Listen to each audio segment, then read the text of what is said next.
Chapter 950. You're here to deliberately cause trouble? Even ordinary cloth could not be torn apart so easily. Chen Lijun was very familiar with his family's cloth. A person who could tear through this cloth like it was paper was definitely not an ordinary person. He was not a customer. The scene before him was his ultimate goal. The young man stepped on the cloth and lightly said, "You claim that your family's cloth is the sturdiest in the entire capital.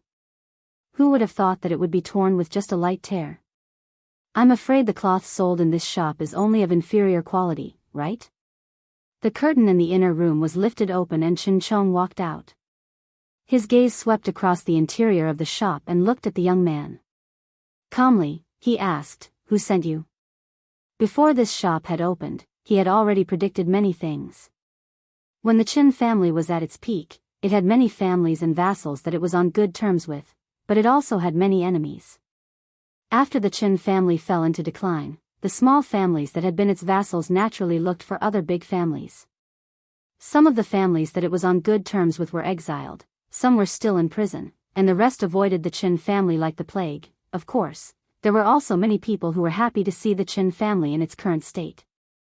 As they walked by, they would throw a few stones and spit a few times. At this time, asking the two sides what their grievances were and why they had come to cause trouble was a very childish thing to do.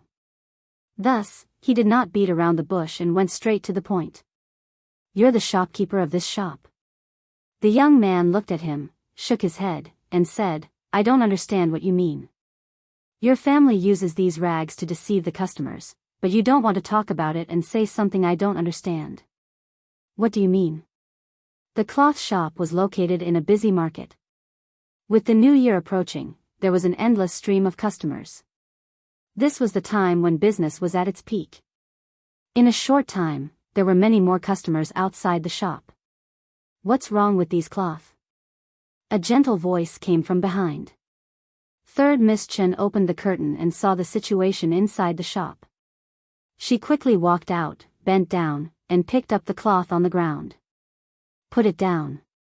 Do you still want to destroy the evidence?" The young man reached out and grabbed the cloth. With a sudden tug, he snatched it from her hands.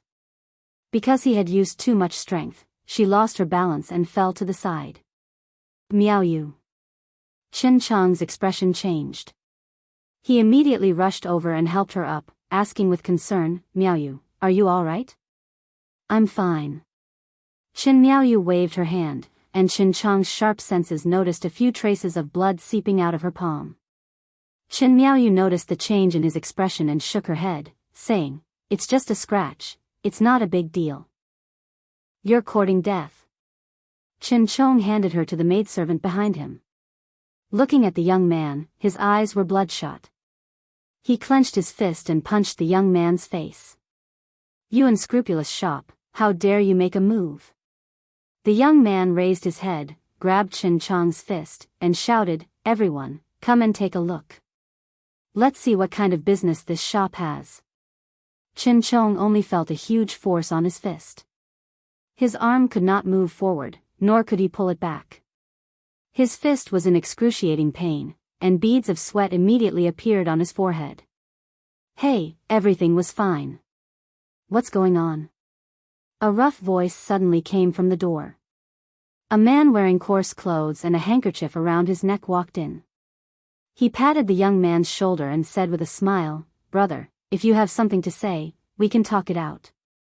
There's no need to use force." Chen Chong felt the hand that had gripped his fist loosen, and his arm regained its freedom. The young man's body trembled. Under the man's light pat, his entire arm had gone numb. Chen Chong did not recognize this man who had suddenly appeared, but Chen Lijun did. This person had appeared on the second day that the cloth shop had opened. He had set up a tea stall in front of the shop. Normally, there was not much business. In the morning, Chen Lijun had been curious as to how this tea stall, which only sold a few cups of tea, was able to support his family. Knowing that the man in coarse clothes was an expert, the young man's expression changed dramatically. He shouted, "Assault, unscrupulous shop is assaulting people. Come with me, let's destroy this unscrupulous shop. Hey, if you have something to say, talk it out, don't use force." The man grabbed the young man's neck and hurriedly said, "Brother, calm down, calm down. Hey, brother, why aren't you saying anything?"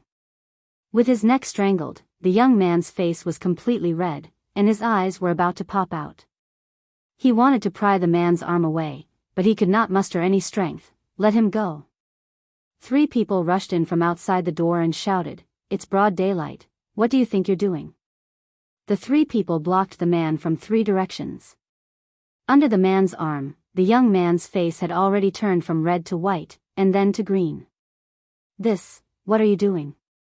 Li, Ruoqing, and Mo walked in from outside and looked at the scene in surprise. The man let go of the young man, and the young man fell to the ground, gasping for breath. When the man saw Li, a smile appeared on his face. When he saw the slovenly elder behind Li, his eyes began to shine. Li walked over, looked at Chen Chong, and asked, "What's going on?" Chen Chong shook his head. Someone must have sent someone to cause trouble again. Li turned to look at the man and said, "Go ask him who sent him." Chen Chong looked at Third Miss Chen and said with concern, "Miaoyu, I'll take you to the infirmary to bandage your wounds." Only now did Li see the blood seeping out of Third Miss Chen's hand. He turned and waved his hand, saying, "Forget it, there's no need to ask." He then turned to the slovenly elder and said, "Su, I'll have to trouble you to ask him yourself." The slovenly elder nodded expressionlessly and walked up to the young man.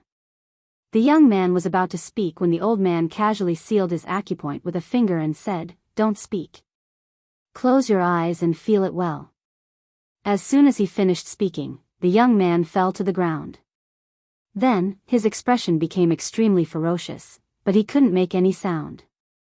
The veins on his forehead bulged, and the veins on his neck wriggled like earthworms. The faces of the 3 people beside him turned pale, and their bodies trembled. "There's clean gauze and medicine in the stall next door. I'll go get it." Wan Ruoqing put down the things in her hands and walked out quickly after saying this. Third Miss Chen smiled and said, "It's just a superficial wound. There's no need to go through so much trouble.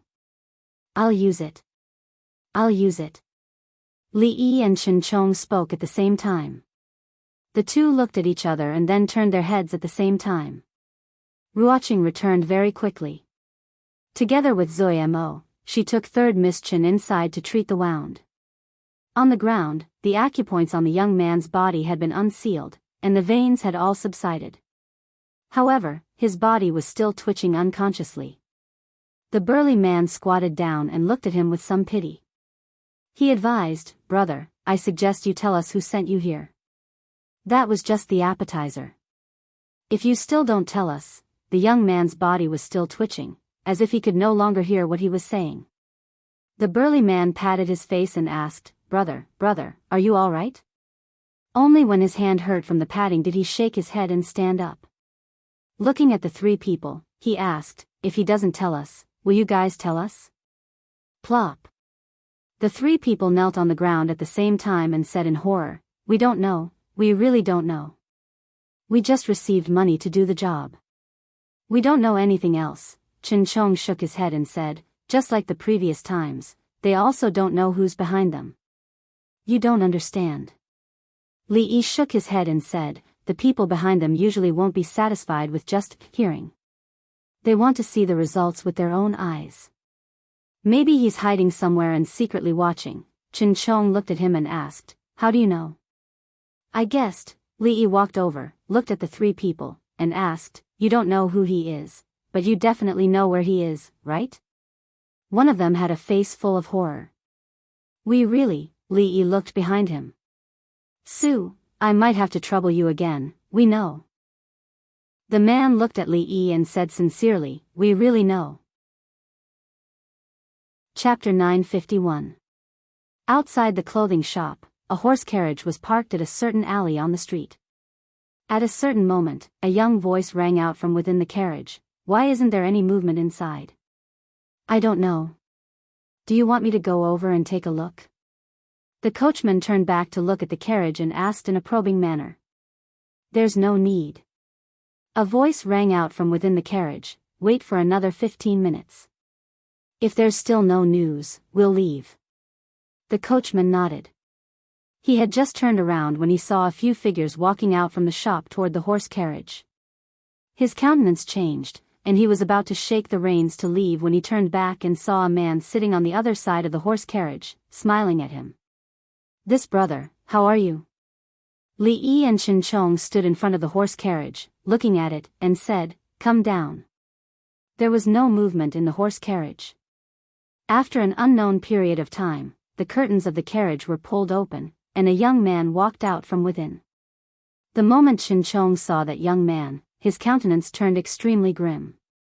"Lord Qin, how have you been?" The well-dressed young man tidied up his clothes, cupped his hands together, and smiled at Qin Chong, looking like an old friend whom he had not seen for many years. Over 10 people who looked like guards appeared behind him at the same time. "This is?" Li Yi looked at Qin Chong and asked. "This commoner pays his respects to Prince Xian." Qin Chong bowed slightly, indicating the identity of the person before him. Li Yi was stunned. He looked at Qin Chong and asked, "Have you tolerated it?" Qin Chong lowered his head, remaining silent. This meant that he had tolerated it. After all, the current Qin clan could not possibly go up against Prince Xian.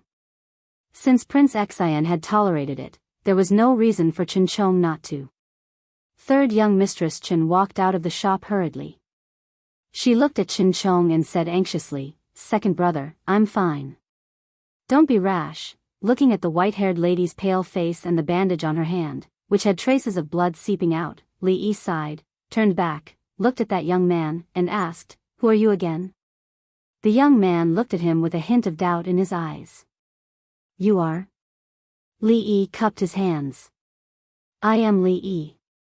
The young man's expression froze, but he quickly smiled and said, "I just sent an invitation to Dr. Li a few days ago. The servants of the Li family said that Dr. Li is seriously ill and can't go out. I don't know what illness Dr. Li is suffering from. It's only been a few days, but it seems that he has recovered." Li Yi looked at him and suddenly slapped his face. Before he could react, Li Yi asked, "Now do you know what illness I have?" "You, hysteria, intermittent hysteria. The emperor personally issued an imperial edict. Hitting people in Jingdo is not illegal." Half of the young man's face had temporarily lost all feeling, and an expression of disbelief appeared on his face. At the next moment, the young man pointed at Li Zhe and said fiercely, "How dare you? I'm Prince Xian, Li Zhe." "How dare you?" Li Yi was puzzled. "Believe in what?" "Prince Xian Li Zhe." "What Zhe?" "Prince Xian Li Zhe." "Why are you speaking so loudly?" "So what if he's called Li Zhe?" "So what if he's called Li Zhe?" "How dare you make fun of me?" "Pa!" Li Yi slapped the other side of his face again, looked at him, and said, "What do you mean by believing in or not? Young man, can't you straighten out your tongue before you speak?" Earlier, it was only half of his face. Now, it was his entire face. The young man could no longer speak. Li Yi looked at Qin Chong and asked in a soft voice, "Have you calmed down?" A hint of elation appeared on Qin Chong's face as he shook his head slightly. It was just 2 slaps. How could his anger be appeased? If the Qin clan was still the Qin clan and Prince Xian was not Prince Xian, it would already be letting him off too easily. "If you still haven't vented your anger." Li Yi took out the dagger that Mississippi Lu had given him from his sleeves and handed it to Qin Chong, saying, "This is for you. Do it yourself." Reality once again proved that Qin Chong was a man who did not mean what he said. Li Yi kept the dagger and looked at Qin Chong with a hint of puzzlement on his face. He asked, "What happened earlier?" The over 10 guards behind Prince Xian all drew their weapons and dropped them onto the ground almost at the same time. The unkempt old man threw a peanut into his mouth, and that man ran over with a fawning expression, asking, "Senior, are you thirsty? Would you like a cup of tea?" Prince Xian regained his calmness. He glared at Li Yi and asked, "Li Yi, County Marquis Li, Dr. Li, are you really going to do this?" "This is?" Li Yi looked at Qin Chong and asked, puzzled. Qin Chong immediately introduced, this is Prince Xian. Li Yi looked at him and said in astonishment, Prince Xian. What did you mean by that? Let's go. Prince Xian did not throw him another look and turned to get into the carriage. The guards behind him heaved a sigh of relief, picked up their weapons, and left quickly. Things happened very quickly. Before the crowd on the streets could gather, they dispersed very quickly. Third young Miss Chen looked at him worriedly. You. How could you do this? That's Prince Xian. Li Yi walked over, looked at him, and asked in concern, does your hand still hurt? In this world, other than his family and friends, there were two people whom he would definitely not allow anyone to hurt. One was because he could not give up on his bloodline, and the other was because of a debt that could not be made up for. Regardless of whether it was King Shu or Prince Xian, there was no need for them to consider these things. Third young Miss Chen looked at him with a helpless expression. However, her tone turned gentle as she said, come in first. At the entrance of the shop, Chen Chong took a step forward and asked, it's not Prince Xian? Li Yi nodded. Then it's King Qi. Li Yi shook his head. Chen Chong revealed a surprised expression, but he did not ask any more. It was only after a long while that he said, no matter if it's him or not, he's still a prince. You were a little rash today. He sighed and said, no matter what, thank you for today. There's no need to thank me. Li Yi looked at him and said in disdain, you don't even dare to stand up for your kin when they're being bullied. You coward. A few dark lines appeared on Chen Chong's forehead. Did standing up for Miao Yu mean that he had taken his dagger and stabbed Prince Xian twice? Even if he, the greatest sycophant in the Jing kingdom, were to do something like this, he would not be able to resolve the matter peacefully, right? The people from the Li family were really as detestable as ever. On the streets, in a carriage that was moving slowly, that coachman said, feeling a little indignant, that sycophant dares to be so audacious just because he has His Majesty's favor. He's not showing any respect for His Highness and the royal family. As long as His Highness accuses His Majesty, shut up. An extremely stifled voice rang out from within the carriage. Prince Xian's expression was one of shame and fury, but there was even more fear. He was furious and ashamed because he had been humiliated by Li Yi in front of so many people. If this were to spread to other people's ears, how would he, a prince, still have any face left to speak of? What was terrifying was that person was his father's most favored subject, going in and out of the palace all the time. His father's trust in him was greater than that of any other subject. If there was an important matter, how could he possibly not know about it? Although it had not been announced to the public who would be the Eastern Palace, many of the subjects in the imperial court, including Prince Xian, definitely knew. If the crown prince was Li Jie, then why would Li Yi dare to do this to him? He clenched his fists tightly, and his knuckles turned white. He gritted his teeth and said, King Qi, King Qi. Is it King Qi? Chapter 952. The news of Prince Xian being slapped in the face in public spread like wildfire. During this period of time, everyone in the capital had their eyes on Prince Xian and Prince Qi. If something were to really happen to them, no one would be able to hide it. Moreover, this had happened in broad daylight and the process was very simple. There was no need for too much guesswork. Although not everyone knew about the relationship between the Qin clan and Prince Xian, many officials and nobles in the capital knew about it. Qin Qing was Prince Xian's uncle.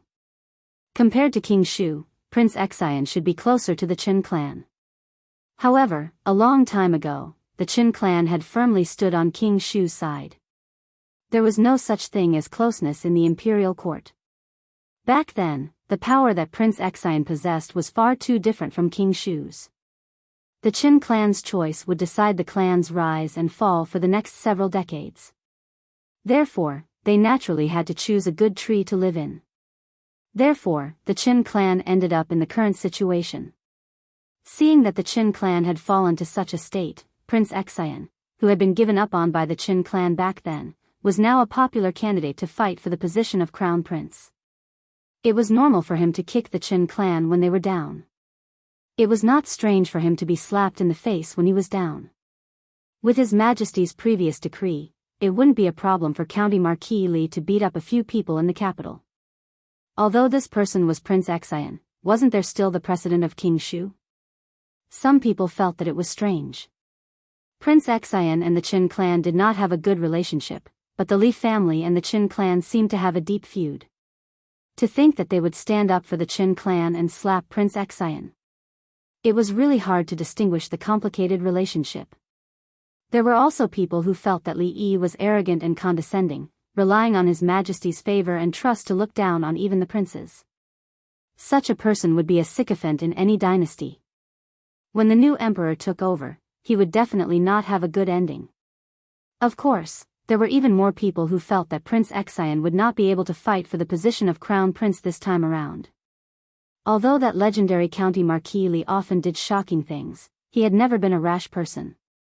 Otherwise, it would have been impossible for him to reach his current position over the past few years.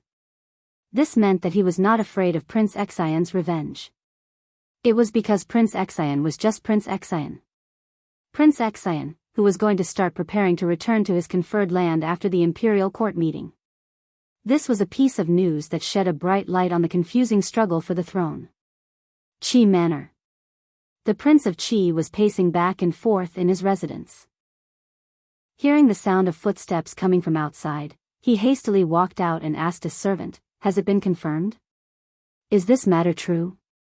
That servant said agitatedly, "Your Highness, this matter is absolutely true. I've already verified it a few times. That Lord Li has really made a move against Prince Xian." As expected, as expected. Laughing maniacally, the Prince of Qi declared, "Prepare a generous gift for I and deliver it to official Li's residence." Yes. That person immediately retreated. He was thinking about how generous and heavy the gift was. Before the hysteria broke out, Li Yi had already predicted the impact of this incident. The situation in the capital was very complicated, and the current situation was very chaotic.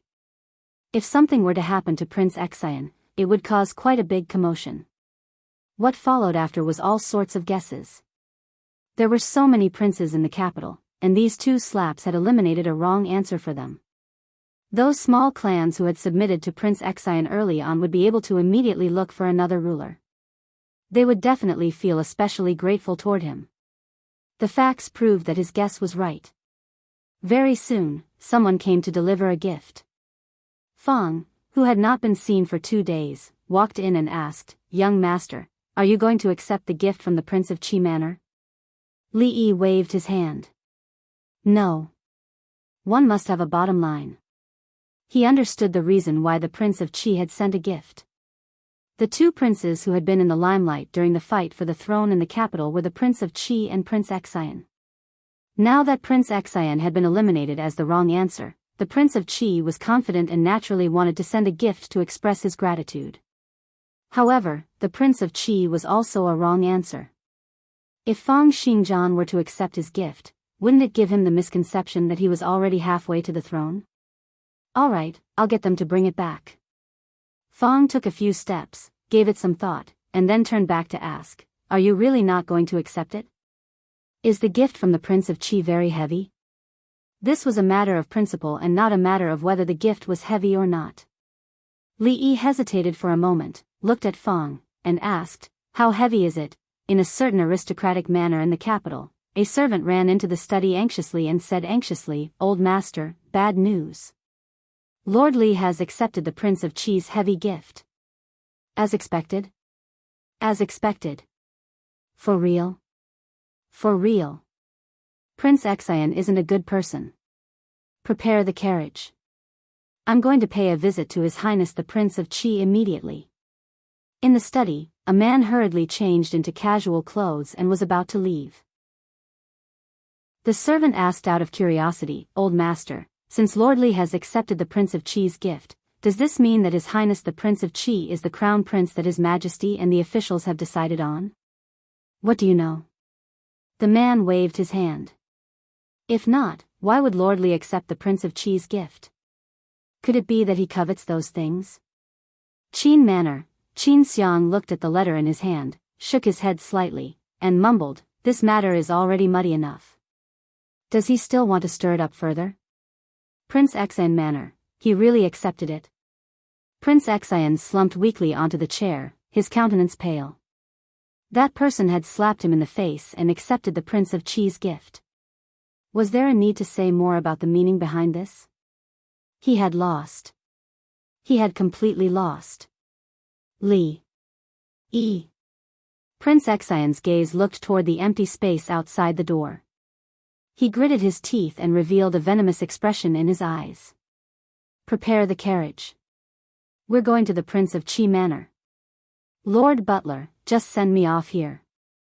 A man smiled and walked out from the Prince of Qi Manor, saying, in the future, I'll definitely follow His Highness's lead. He walked down the stairs, and a luxurious carriage happened to stop at the manor's entrance.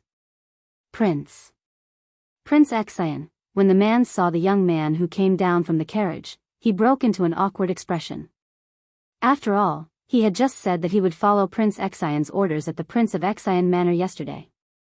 Today, he was at the Prince of Qi Manor's entrance, and he was even seen by the person involved. Women who had two hearts were not likable, and men who were fickle and two-timing were not good people either. The middle-aged man lowered his head and immediately left in shame. Prince Xian did not look at him. His gaze turned toward the Prince of Qi Manor and said, Bring me to meet Brother Qi Manor. The Prince of Qi Manor was seated in the main hall. It was only when Prince Xian walked in that he raised his head to take a look. After Prince Xian walked over, he knelt down on one knee and said loudly, Greetings, brother. The Prince of Qi Manor was stunned for a moment, but he instantly understood what Prince Xian meant. He broke into a victorious smile, walked over, and gently helped Prince Xian up. He smiled and said, There's no need to be so polite between us brothers. Since it was a fight for the throne, there would naturally be people who would succeed and people who would fail. Those who failed would usually not end up well. For Prince Xian to have done such a thing before the results were announced, the meaning of him surrendering was very clear. I've heard about what happened today. The Prince of Qi Manor looked at him and said slowly. The Prince of Qi Manor looked at him and said slowly, That Li Yi is really going overboard. Slapping brother's face is the same as slapping the royal family's face. It's the same as slapping my face. Prince Xian knew that the Prince of Qi Manor's words were filled with righteous indignation and might be feeling very happy inside. Therefore, he did not continue on this topic. He knelt down once again and said respectfully, Since I've lost, I'll be at brother's disposal in the future. I only hope that brother will spare my life on account of our past relationship. The Prince of Qi Manor's countenance was a little grim. He helped Prince Xian up once again and said unhappily, What are you saying? Since we're both princes, it's inevitable for us to fight for the throne. No matter who wins or loses, we're still brothers. Do you think that I, the prince, will do something so disgraceful and immoral? Of course, part of the reason why the Prince of Qi Manor's countenance was not very good was because his thoughts had been seen through. Although the Prince of Qi Manor had won against Prince Xian for now, there was no guarantee that Prince Xian would not have such thoughts in the future. The simplest and most convenient method was of course to kill him and end everything once and for all. However, if Prince Xian were to do something like this right after he ascended to the throne, it would be a source of ridicule for others. Moreover, Prince Xian knew how to adapt to the circumstances, so the Prince of Qi Manor could not go overboard. Thank you, brother. Although Prince Xian did not dare to do this, he still said respectfully, I'll congratulate brother in advance.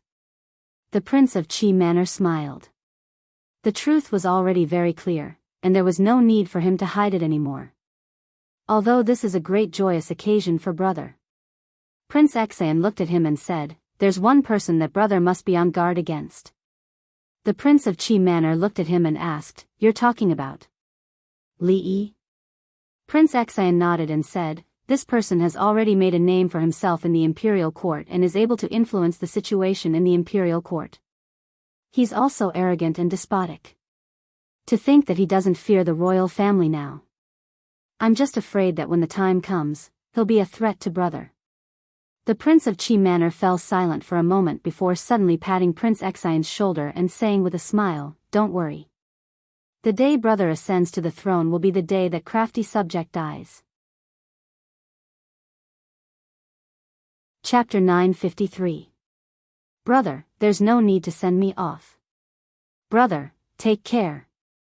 Regardless of what they were thinking, at the very least, when Prince Chi and Prince Exian walked out of the hall, their faces were filled with smiles, looking like brothers. After walking out of the Prince Chi manor and getting into the carriage, Prince Exian's countenance turned grim.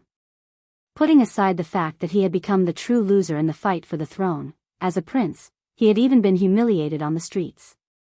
The worst thing that had happened in his entire life had happened in these 2 days. I want to see how long you can continue to be smug.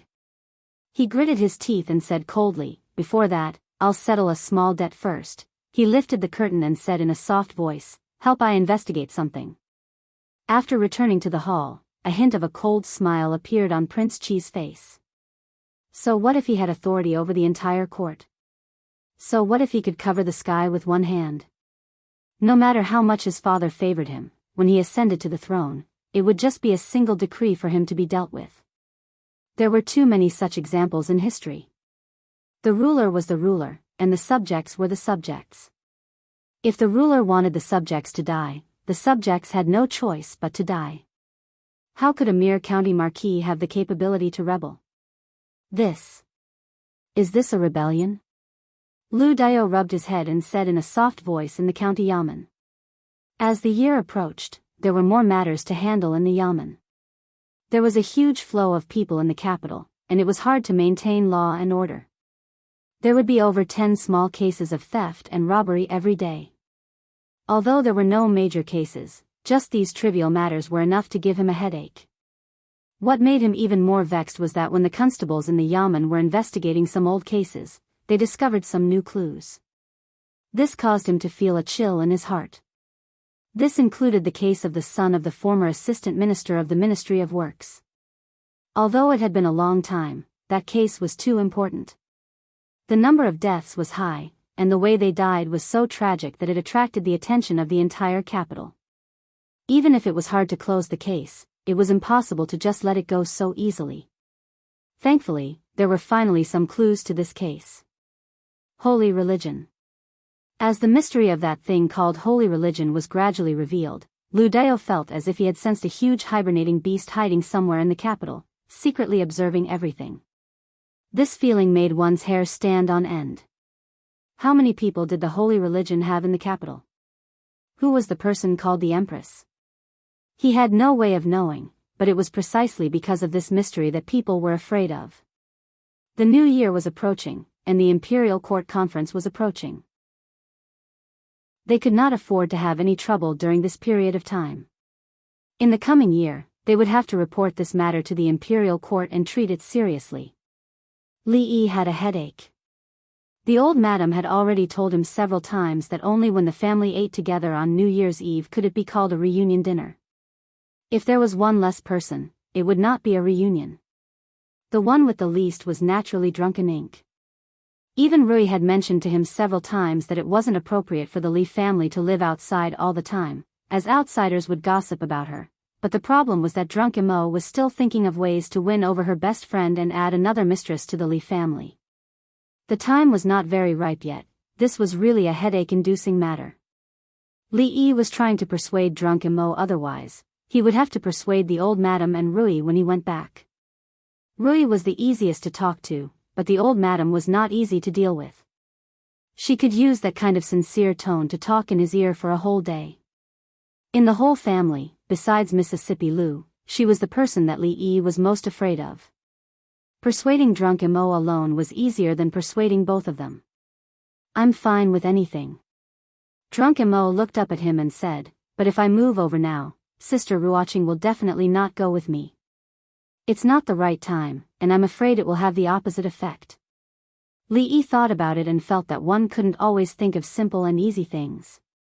Sometimes one had to challenge difficult things. Drunk Imo suddenly looked at him and asked, there's a question I want to ask you. What is it? Li Yi smiled.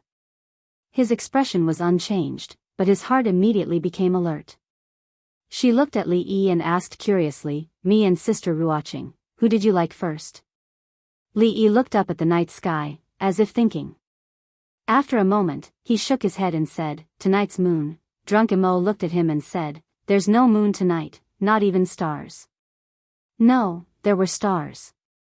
A few starlights appeared in Li Yi's eyes, streaking across the night sky and flying in this direction.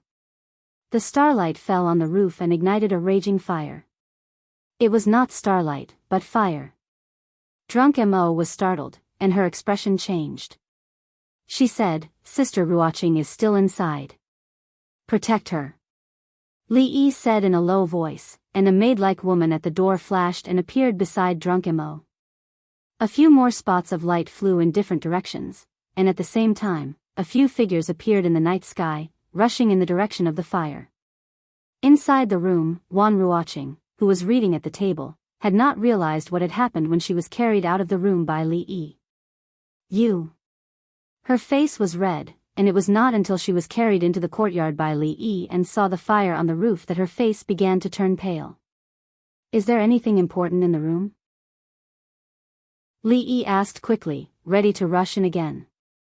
The fire on the roof had spread, and it would not spread to the room for a while. It was too late to put out the fire, but there was still time to move some things out of the room. "No." Wan Ruoqing grabbed his hand and shook her head. "There's nothing important, don't take risks." Drunk Mo looked at her and seemed to think of something. She immediately said, "You're painting." Wan Ruoqing held Li Yi's hand tightly and shook her head.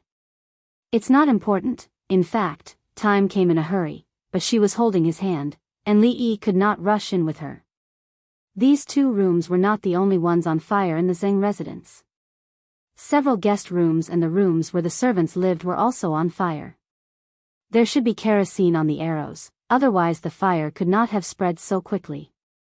People kept rushing in from outside and fighting the fire with the servants in the residence. Li Yi held the two women's hands and sat in the courtyard, watching the fire gradually engulf the entire room. After a while, a few people came in from outside, shook their heads, and said, "3 men of sacrifice. We just caught up with them and they died of poison." Li Yi used to have many enemies, but now, they were all in prison or on the way to exile. It was impossible for them to do something like setting a fire in the middle of the night. There were men of sacrifice and fire arrows. It was not a small matter. It was just that this person was a little too impatient. Fong dashed over in exasperation and scolded furiously, "That damned person is so immoral. 5 rooms have been burned. No one will be able to stay here tonight." Li Yi looked at the fire and said in a soft voice, "Prince Xian, what? Prince Xian?" Fong was stunned for a moment, then he turned and walked out. "I'll bring people to burn down Prince Xian residence right now." Li Yi pulled him back in time. The people were already dead, and there was no evidence. How could they accuse Prince Xian? Even if it was found out that Prince Xian had instructed others to do it, which of the charges of setting fire to a commoner's residence and setting fire to the prince's residence was greater?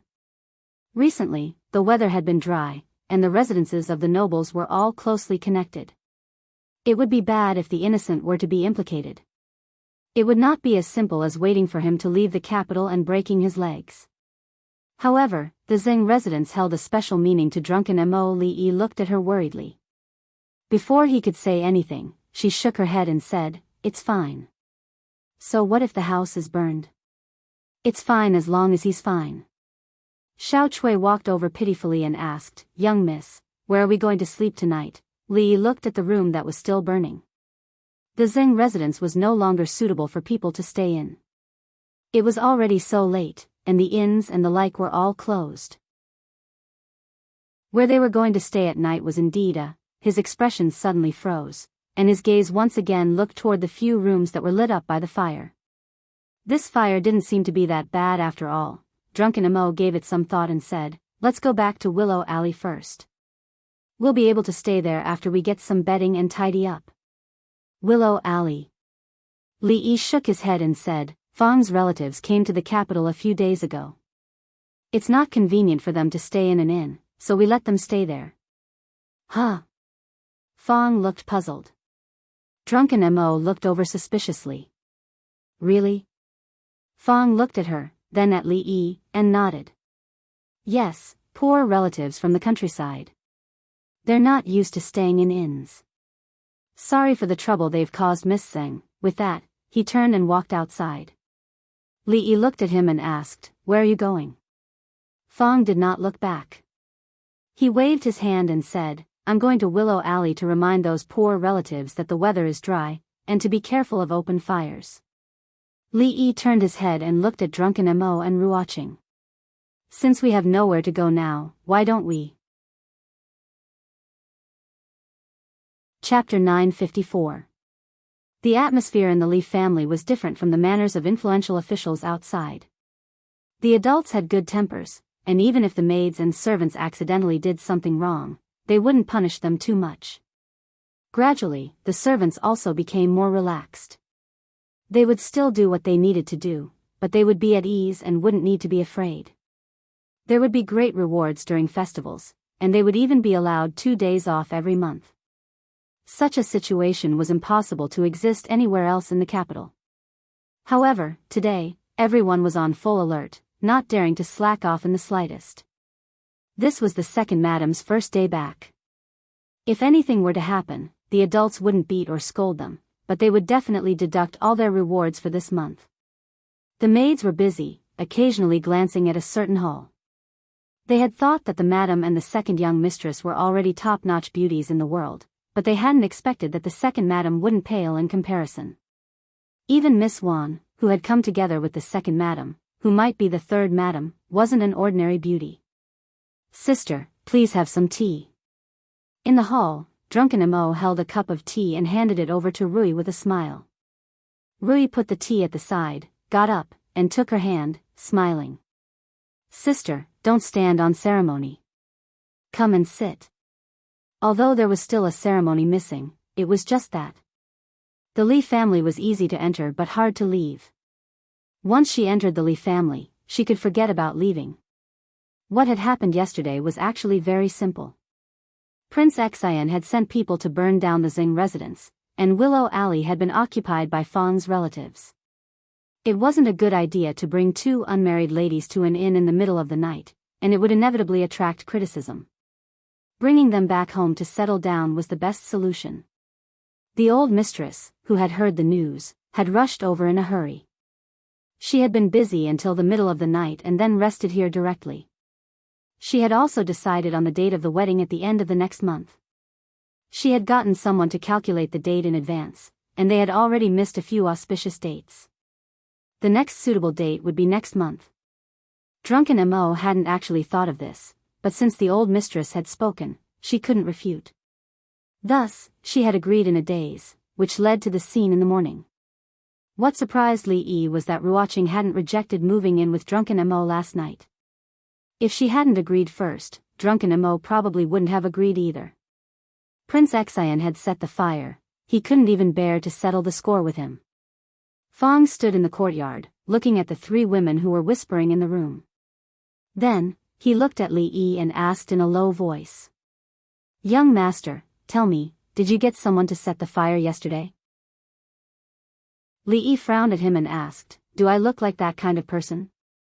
You saw those death warriors with your own eyes. Besides, would I let them take such a huge risk?"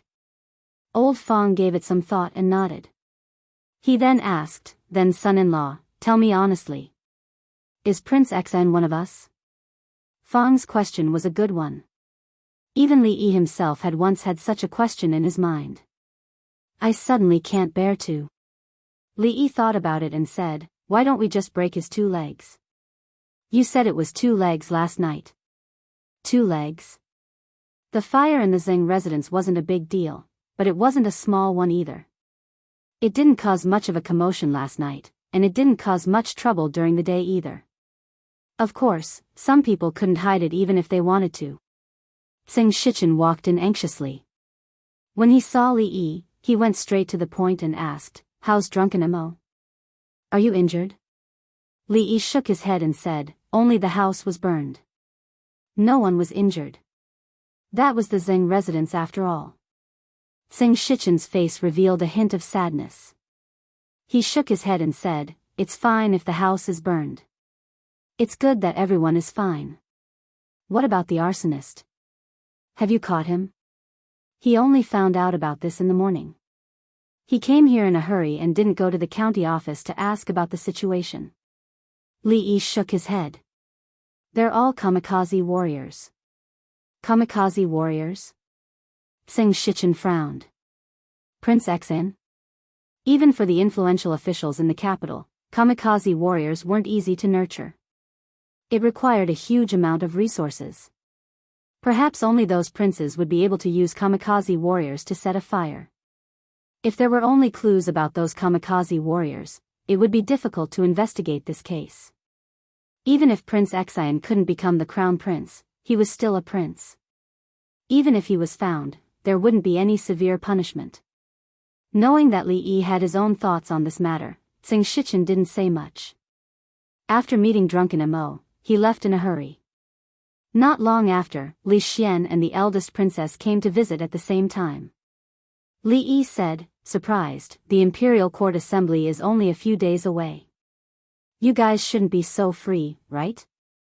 I already know about the matter.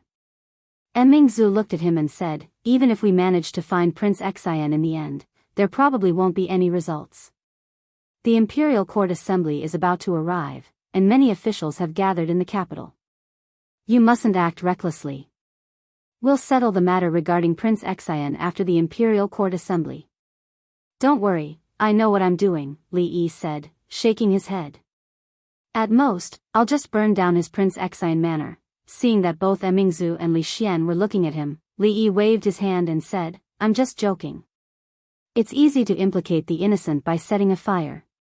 Even if I have to break his 2 legs, I won't do something like setting a fire. Let's not talk about this anymore. Li Yi shook his head and said, what about you guys? That matter. How's the preparation? Li Xian sat down next to him, gulped down a mouthful of tea, and said, let's talk about the matter of you setting fire to Prince Xan Manor. Do you have enough manpower? Do you need my help? I can get them to scatter kerosene from the sky. In the capital's largest brothel, little Zhu walked over with a teapot, pointed to a young man, and said, hey, you're called Su Zheng, right? Let them rest for a while and have a cup of water. They'll move it later. There's no hurry. The young man called Su Zheng wiped off the sweat on his forehead, smiled, and asked, Miss Little Zhu, where are you guys moving to? Is it the Zheng Manor? I might as well get them to send it over directly. It would have been better if Little Zhu had not mentioned the Zheng Manor. At the mention of the Zheng Manor, a furious expression appeared on Little Zhu's face. She waved her hand and said, it's not the Zheng Manor. I won't be going there in the future. Su Zheng asked curiously, what happened? You don't know. Last night, when we were about to sleep, some bad guys secretly released fire arrows. The entire Zheng Manor's house was burned down. Young Miss and I were both frightened. She patted her chest, looking like she still had lingering fears. I really can't imagine. If we had all fallen asleep last night, would those bad guys have wanted to burn us to death? Naturally, she did not know how strong the guards in and out of the Zheng Manor were. Even in the middle of the night, there would still be people on duty. Something like that would not have happened. The Zheng Manor was set on fire? Su Zheng was stunned. He lowered his head and asked, Miss Little Zhu, do you know who set the fire? I don't know. Little Zhu shook her head. Then, as if she had thought of something, she said, I think it was some Prince Xan who sent death warriors. Those people are too scary. They're not even afraid of death. I heard that too. Sigh, since you guys have rested enough, quickly move. Just move it to the horse carriage outside. Don't leave anything behind, all right? The young man agreed readily. A smile returned to his face, and he waved his hand at the people behind him. Move quickly. Don't delay the young lady's matters. Prince Xan Manor, what? Only the house was burned? Prince Xan heard this news from a servant. He waved his hand and scolded, a bunch of useless people. They can't even handle such a small matter. What's the point of living, Your Highness? The guards in the Zheng Manor are too powerful. Not a single one of our death warriors has returned. I'm afraid, Prince Xian waved his hand. Forget it. Let him be smug for a few more days. In Prince Xian manner, a person who looked like a steward pointed to a few servants who were moving things and asked, "What are you guys moving?" One of the servants smiled and said, "Steward Zhao, this is the strong alcohol that we bought outside today." All right, I got it. Steward Zhao waved his hand and instructed, "Go and get busy. Remember to be careful." Chapter 955. From his expression, tone, and demeanor, it could be seen that Li Xian was very vexed. In order to fight for the throne, other princes disregarded their brotherhood. They fought openly and secretly, and used all kinds of deadly methods. In order not to be the emperor, he couldn't eat or sleep well. He was so haggard that he was constantly thinking about giving up the throne. If the king of Shu, king of Xian, king of Qi, or any other king knew his thoughts, they would probably strangle him to death. Li Xian, who was in a dispirited state, suddenly raised his head and asked, "Do you have wine?" Since the last incident, Li Yi had stopped drinking. However, the person in front of him was his best friend, and he was willing to risk his life to accompany him. It was nothing to make an exception for once. As the crown prince, the future emperor, of course, he had to use the biggest bowl and drink the strongest wine. Li Yi stood up, waved his hand to the back, and said to a servant, "Bring out the best wine in the manor." Soon, a servant came with a jar of wine. Li Yi slapped the lid and poured a bowl for Li Xian and Mingzu respectively. He picked up his teacup and said, "Today there is wine, today we are drunk. Tomorrow's worries will come tomorrow. Let's drink." Li Xian's alcohol tolerance was not much better than his, but after drinking a large bowl of wine, his whole face was a little red, and his eyes were blurred. This bit of wine was naturally nothing to Mingzu. She drank it more easily than he drank tea. Mississippi Lu walked out of the room, and Rui, Zumo, and Ruoqing also followed. Li Xian looked up and saw Zumo and Ruoqing. He said in surprise, "WH. When did you come in?" "Just yesterday." Li Yi looked at him and said, "The wedding is at the end of next month. You can't come at that time, but you can't miss the congratulatory gifts." At that time, Li Xian would already be the heir to the Eastern Palace. His status would rise, and so would the gift. "It's your wedding day, how could I not come?" Li Xian glared at him, then turned his head and asked, "How many?" The expression on Li Yi's face froze. He suddenly felt some regret. He should have made do with the grape wine just now. She poured him another bowl of wine and gritted her teeth. Do you really need to go through so much trouble?" Li Xian stood up with a red face. He shook his head and said, "Wouldn't it be better to settle everything at once?" He pointed to the yard and said, "Miss Zoemo, Miss Ruoqing." Then, he turned around and pointed. "Your second miss, there's also Mingzu. Tell me, can't you be more straightforward and act like a man?" Li Yi grabbed that bowl, pinched Li Xian's mouth, and poured the entire bowl of wine into his mouth. He then slung Li Xian over his shoulder and said, "He's drunk. I'll bring him to rest. In terms of experience and status, which part of me is inferior to Li Chuang? This throne. Why should it be given to him?" In Prince Xian manner, Prince Xian picked up a wine jar. After shaking it a little, he tossed it aside and said loudly, "Go get more wine." In the hall, all the dancers knelt on the ground, trembling with fear. They lowered their heads, not even daring to breathe loudly. Prince Xian was clearly drunk. If they were to infuriate him now, they might even be in danger of losing their lives. Immediately, a servant ran out hurriedly into the wine cellar, picked up a wine jar, and ran out. When he reached the door, he was stopped by someone.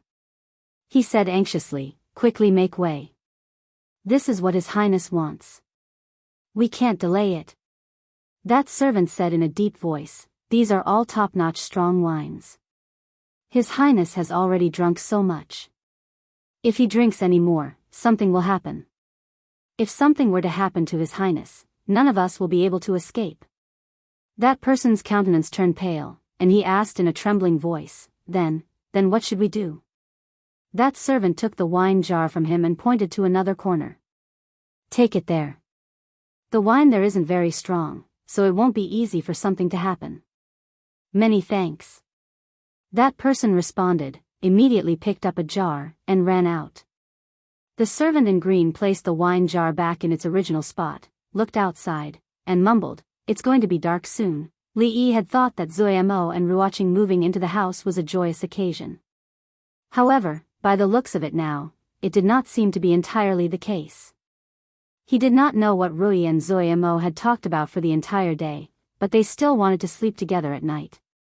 It seemed that they had a lot to talk about. Since Zuo and Ruoqing had moved in, Xiao Zhu and Xiao Chui naturally had to move in as well. They were different from ordinary servant girls. Like Xiao Huan, they lived in the inner courtyard with Rui and Rui. With this, there were not enough rooms in the inner courtyard. Li Yi lay on the uncomfortable bed in the study, thinking about whether he should go over and deal with Rui and Zuo since they were sleeping together. Anyway, it was about time. After careful consideration, he still felt that he should not be too complacent. It was not easy to achieve such great progress, and he might not necessarily be able to meet a good person like Prince Xian next time. Although he was no longer complacent, he could not help but feel happy and excited. He lay on the bed, tossing and turning. He did not know what time it was, but he still did not feel sleepy at all. Li Yi stood up, preparing to go to the courtyard to sit, enjoy the wind, and look at the moon. It was better than lying here. The courtyard was very quiet. He walked to the side of the rocking chair and lay down comfortably, placing his hands behind his head. Li Xian was a guy who did not have any tolerance for alcohol. When he was drunk, he would dare to say anything and would never keep his word. Previously, when he was drunk, he had said that he would give the crown prince's consort to him. Until now, he had yet to fulfill his promise. It was the same situation today. If it was not because he had acted fast enough, did he think that he would be able to withstand a few sword attacks from Rui and Mingzu? However, although the situation was not right for him to say those words, his logic was the same. However, there was nothing he could do even if it was troublesome. It was not as if he was going to choose a consort in the future and bring her into the palace after he took a fancy to her. It was something that would happen naturally as their relationship grew. Li Yi gave it some thought and mumbled, Zuo will be at the beginning of next year. Ruoqing will be a little later. What about Mingzu? Li Yi frowned and said, Mingzu won't be able to do it for now. What about Rui? Rui. Li Yi suddenly raised his head and saw Mississippi Lu lying on a thick branch of the tree behind him. Her hands were behind her head like him, and her two long legs were crossed. The bright moonlight shone down. Looking up from below, it was as if her whole body was emitting a faint radiance, full of a holy aura. Rui, what are you doing up there? I couldn't sleep, so I came out to look at the moon. Mississippi Lu floated down from the tree and asked curiously, What did you say about Li Mingzu just now? She. Li Yi waved his hand and said, She can handle political affairs, but her culinary skills are far from good. She can't even make egg fried rice well. She can't even compare to Ruoqing, and she can't even compare to Drunk Ink. She's not much better than you, Rui. Countless lights flashed in his mind. In an instant, he strung the four names together and heaved a sigh of relief. Mississippi Lu looked at him and didn't say a word. Li Yi raised his head and noticed that her face was a little red, appearing a little charming in the night. It wasn't that she was blushing, but that her face had turned red because of the light. She was looking behind him. Li Yi turned back and saw a beam of red light in the distant horizon. No, it was a stretch of red light. Prince Xian's manner was in a state of panic. There's a fire, there's a fire. Quick, put out the fire. Prince Xian's Highness is still in his room. Someone, come quickly. This fire can't be extinguished even with water. This is kerosene. The servants of the prince's manor, who had already fallen asleep, were startled awake by the commotion. When they hurriedly put on their clothes and walked out of the door, what they saw was a stretch of fire that soared into the sky, as well as a crowd that was hurriedly scattering in all directions. In a place where no one noticed, a few figures had their hands crossed over their chests. For Her Highness. For Her Highness. For Her Highness. After exchanging a few words in a low voice, they turned around, passed through the panicking crowd, and went against the flow.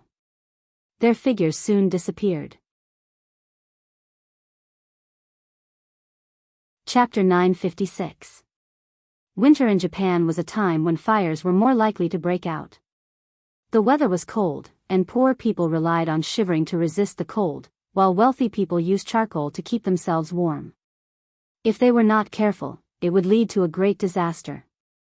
After the Zheng Manor, Prince Xian's manor also caught fire last night. In terms of scale, degree of destruction, and impact, the former was a far cry from the latter. Not only was Prince Xian's manor burned down, but even the manor's 2 neighbors were also affected. A few houses in the mansions of 2 officials in the imperial court were burned down. Thankfully, it was discovered in time, and the damage caused was not great. Prince Xian's manor was in a terrible state. The entire manor was in ruins almost overnight. As for Prince Xian himself, he was also in a sorry state from the fire last night. Although his life was not in danger, his hair was burned. When he was escaping from the house, he tripped over the doorsill and broke one of his legs.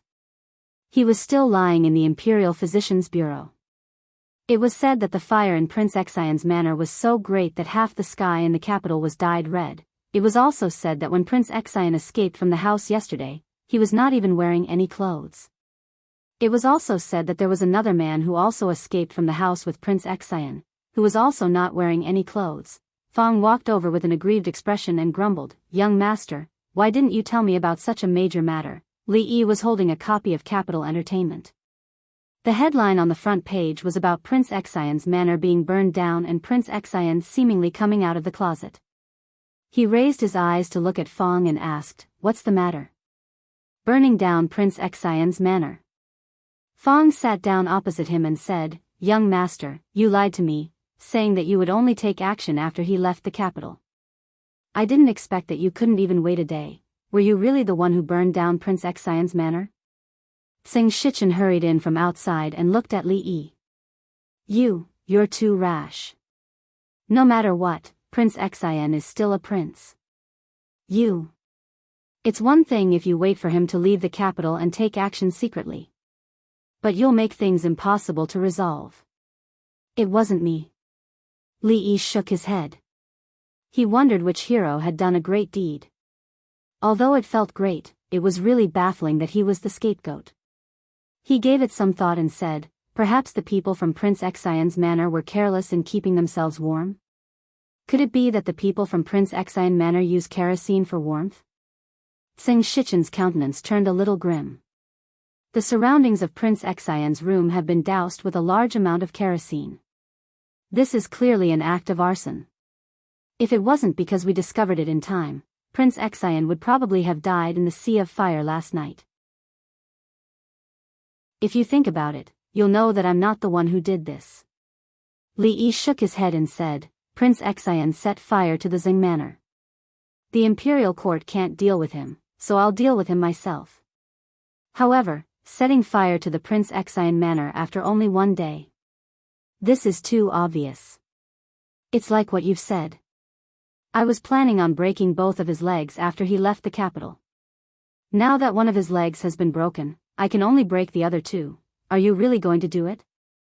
Sing Shichen looked at him in shock, then shook his head and said solemnly, but the people will not think so. They will only make the simplest guesses. Gossip is a fearful thing. Li Yi put down the limited edition, Capital Entertainment, in his hand, shook his head, and said, the people in the capital aren't fools. They'll seek justice for me. Let's hope so. Sing Shichen sighed. The one who is investigating this case is Lu Dayo. He's a meticulous person and should be able to discover some clues. Li Xian and the princess had come together again. Li Yi had already explained earlier and did not wish to waste his breath. He looked at them and said helplessly, if I were to say that I have nothing to do with this matter, would you guys believe me? It's him. It must be him. Although Prince Xian's face was no longer as black as before, a large part of his hair had been burnt, and there were still waves of pain in one of his legs. His countenance was savage as he said loudly, "How audacious. He's really audacious. This is the capital," and he set fire to the prince's manor. He's trying to rebel. An official in front of the bed said in a soft voice, "Your Highness Prince Xian, the county office has already sent people to investigate the cause of the fire last night. Please calm down and recuperate in peace. What's there to investigate? What's there to investigate?"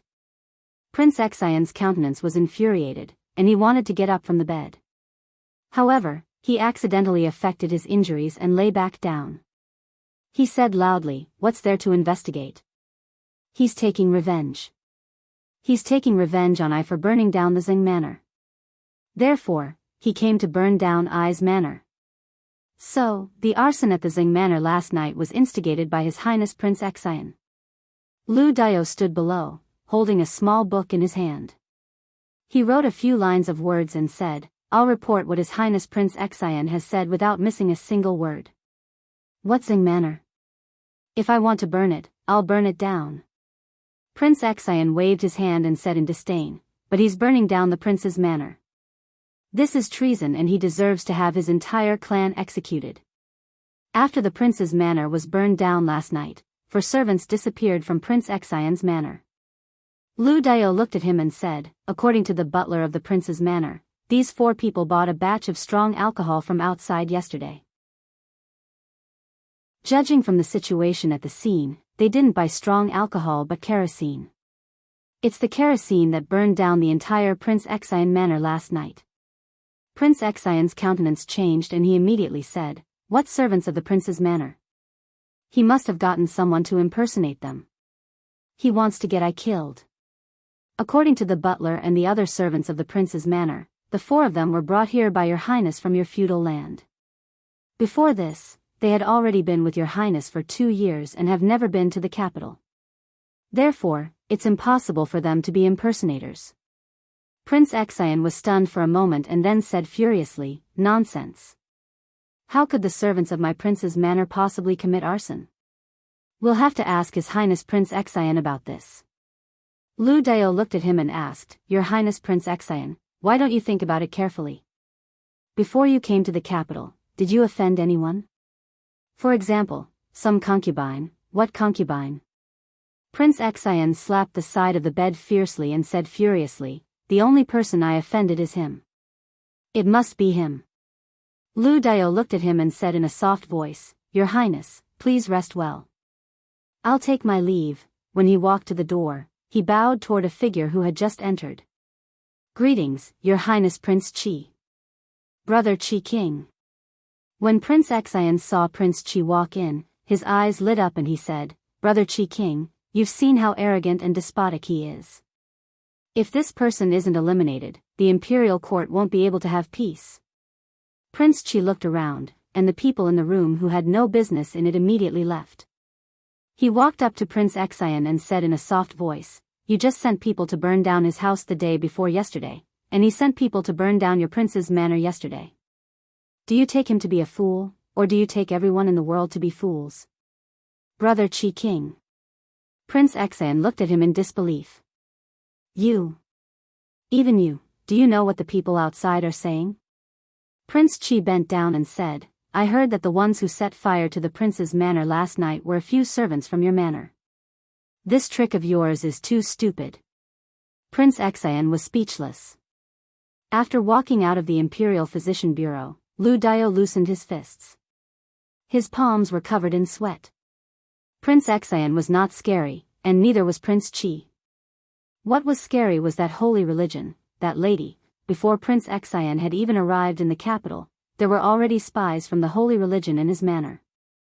Who would dare to say that there were no such people in the other princes, officials and nobles in the imperial court, or even in his own manor? The power of this holy religion had once again surpassed his expectations. For the lady, Lu Dio's countenance was complicated as he mumbled and left quickly.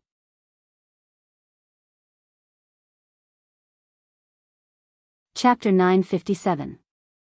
Holy religion, Her Highness. Li Yi retracted his gaze from County Magistrate Lu, appearing to be deep in thought. Lu Dio nodded and said, "That's right. The servants in Prince Xian's manor have indeed heard those 4 people saying the words for Her Highness. All the evidence shows that the arson case in Prince Xian's manor last night was done by them." Li Yi's gaze flickered. Could it be that the Taoist nun had come to the capital? Thinking about it carefully, he felt that it was not quite possible. The foundation of the holy religion was in the Qi kingdom. Right now, the Qi kingdom was in a state of chaos, with the first prince and the third prince vying for the throne. The Taoist nun shouldn't let go of such an opportunity, let alone come all the way to the Jing kingdom. Moreover, it was true that Fang Xingjian had not received any news regarding this. However, when had Prince Xian offended the Taoist nun? Fang Xingjian had no way of knowing this either. Li Yi knew that there were people from the holy religion in the capital. However, within this organization, it had always been a one-way communication. The members at the bottom of the hierarchy would not be able to come into contact with the core secrets, and it would also be very difficult for outsiders to infiltrate the organization. Even the intelligence department, which had strict control over the organization, knew very little about them. Setting fire to Prince Xian's manor. It could not be ruled out that they wanted to create some big news while the imperial court meeting was nearing.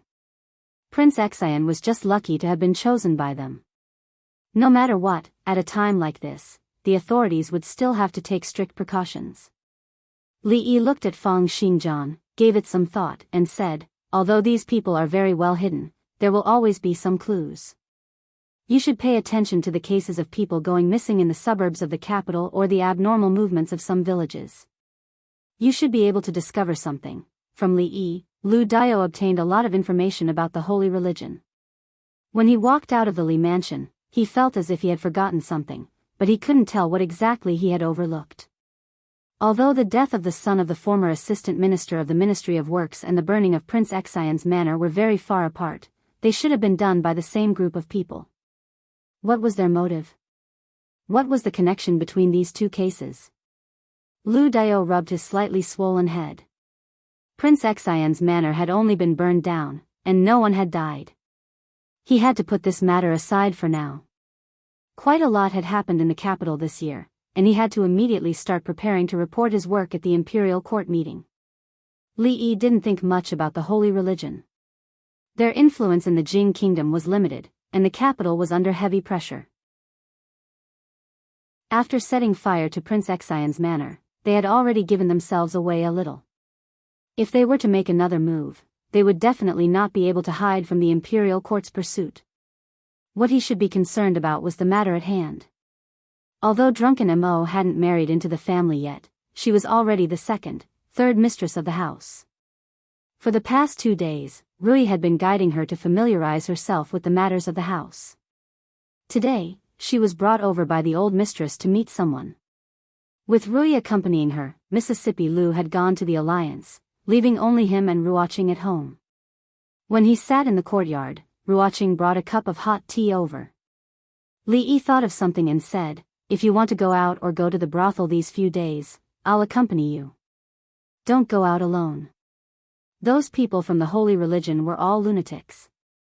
Li Yi was still a little worried that the Taoist nun would make a comeback and lay her hands on the people around him. Although the possibility of this was very low, he couldn't let them take this risk. Ruoqing looked at him with some worry and asked, "Did something happen?" Prince Xian's residence was burned down. It was done by the people from the holy religion. "I'm worried that they'll do something bad to you." Holy religion? Ruoqing was stunned and asked with some uncertainty, "Prince Xian's residence was burned down by them?" Li Yi nodded and said, "I don't know how Prince Xian offended their heavenly empress, causing those followers to go crazy and take revenge. But he deserved it." Ruoqing said in a low voice, "That heavenly empress should be very powerful. I don't know if she's powerful in other places, but her martial arts are quite powerful. The influence of the holy religion can't be underestimated either. If we were to go up against them, the imperial court would probably have a headache." Li Yi suddenly remembered that he still had the token of the holy sect. It was a token that said that he was under one person and above tens of thousands of people. If something happened to the Taoist nun one day, after thinking about it carefully, he felt that it was best not to have any contact with those people. Although it was true that the influence was very powerful, all of them had been brainwashed and were like terrorists. Just the thought of being surrounded by such people made him feel uncomfortable. Ruoqing asked in a probing manner, "What if the imperial court captures that heavenly empress?" "There probably won't be a good outcome." Li Yi shook his head and said, "The people from the holy religion are cruel and have probably done a lot of things to harm the imperial court. If the imperial court were to capture their heavenly empress, they'll definitely not let her off. When that time comes, there'll probably be a great commotion in the world." With the Taoist nun gathering such a huge power, no one would believe her if she said that she did not want to rebel. Since ancient times, there had been many such examples. When that time came, blood would definitely flow like rivers and corpses would be strewn all over the place. Ruoqing did not continue asking. She smiled and said, "The brothel has been very busy these few days. I'd like to go over and take a look." Since he had nothing to do at home, Li Yi stood up and said, "I'll go with you." After sending Ruoqing to the brothel, Li Yi and the sloppy old man found a quiet place to drink tea and watch the performance while waiting for her to finish her business. "Miss Wan." "Hello, Sister Ruoqing." "Nice to meet you, Miss Ruoqing." As Ruoqing walked over, the performers in the brothel all bowed to her. They respected and appreciated her from the bottom of their hearts. She was the one who had changed the industry and allowed them, who had traveled from state to state and slept on the streets, to live the good life they had now. After walking into a room, she ordered, "Xiaoqi, go find Su Zheng and ask him to come over." "All right, I'll go right now." A young girl nodded and walked out of the door. Su Zheng was also very famous in the brothel. In the beginning, he had only been a beggar, doing some cleaning every day in exchange for porridge. However, because he was serious and diligent in his work, not fearing hardship or fatigue, he was later promoted to work in the brothel as an exception. Many people here knew of him. Not long later, a young man walked in from outside and gently closed the door. He turned around and suddenly knelt on the ground, saying respectfully, "Your subordinate pays his respects to the goddess." Ruoqing rubbed the area between her brows and said helplessly, "I've already said many times that I'm not your goddess." "You've got the wrong person." Su Zheng did not say anything else, but the respect on his face became even more intense. Ruoqing did not argue with him. She stood up, looked at him, and asked, Are you people from that holy religion?" "It's the goddess's holy religion." She clenched her fists slightly and asked again, "Prince Exine Manor, was it you people who burned it?" Su Zheng said solemnly, "He wanted to harm the goddess, so he must be punished." Her knuckles were slightly white, and her voice trembled slightly. "Then, the son of the assistant minister of works, those people, are also, all of them deserve to die for attempting to harm the goddess." Ruoqing sat back down on the chair somewhat weakly. Her face was pale as she mumbled, I'm not your goddess." Why are you?" The young man buried his head even deeper and said, "Your Highness, the authorities have already noticed our existence. The capital is no longer safe. For your Highness's safety, this subordinate suggests that we leave this place as soon as possible. Get out, Your Highness, please reconsider.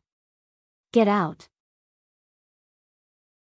She had always spoken softly and gently, but at this moment, her tone was so decisive and unquestionable. "This subordinate obeys," Su Zheng said respectfully. Without raising his head, he stood up and left decisively. She stared blankly at the empty room, then leaned over the table and sobbed softly. "Why me? Why now? I'm not the heavenly empress." When he saw Ruoqing again, Li Yi was startled. He looked into her eyes and asked, "What's wrong?" Looking at her appearance, it was clear that she had just cried.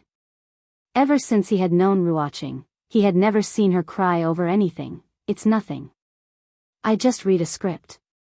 It was too sad, so I couldn't hold it in." She smiled and shook her head. "Let's go home." "What script?" Li Yi asked in surprise. He suddenly felt a warm and soft touch on his hand. He lowered his head to look at it and subconsciously clenched it. He no longer cared about the script. He nodded and said, "Yes, let's go home."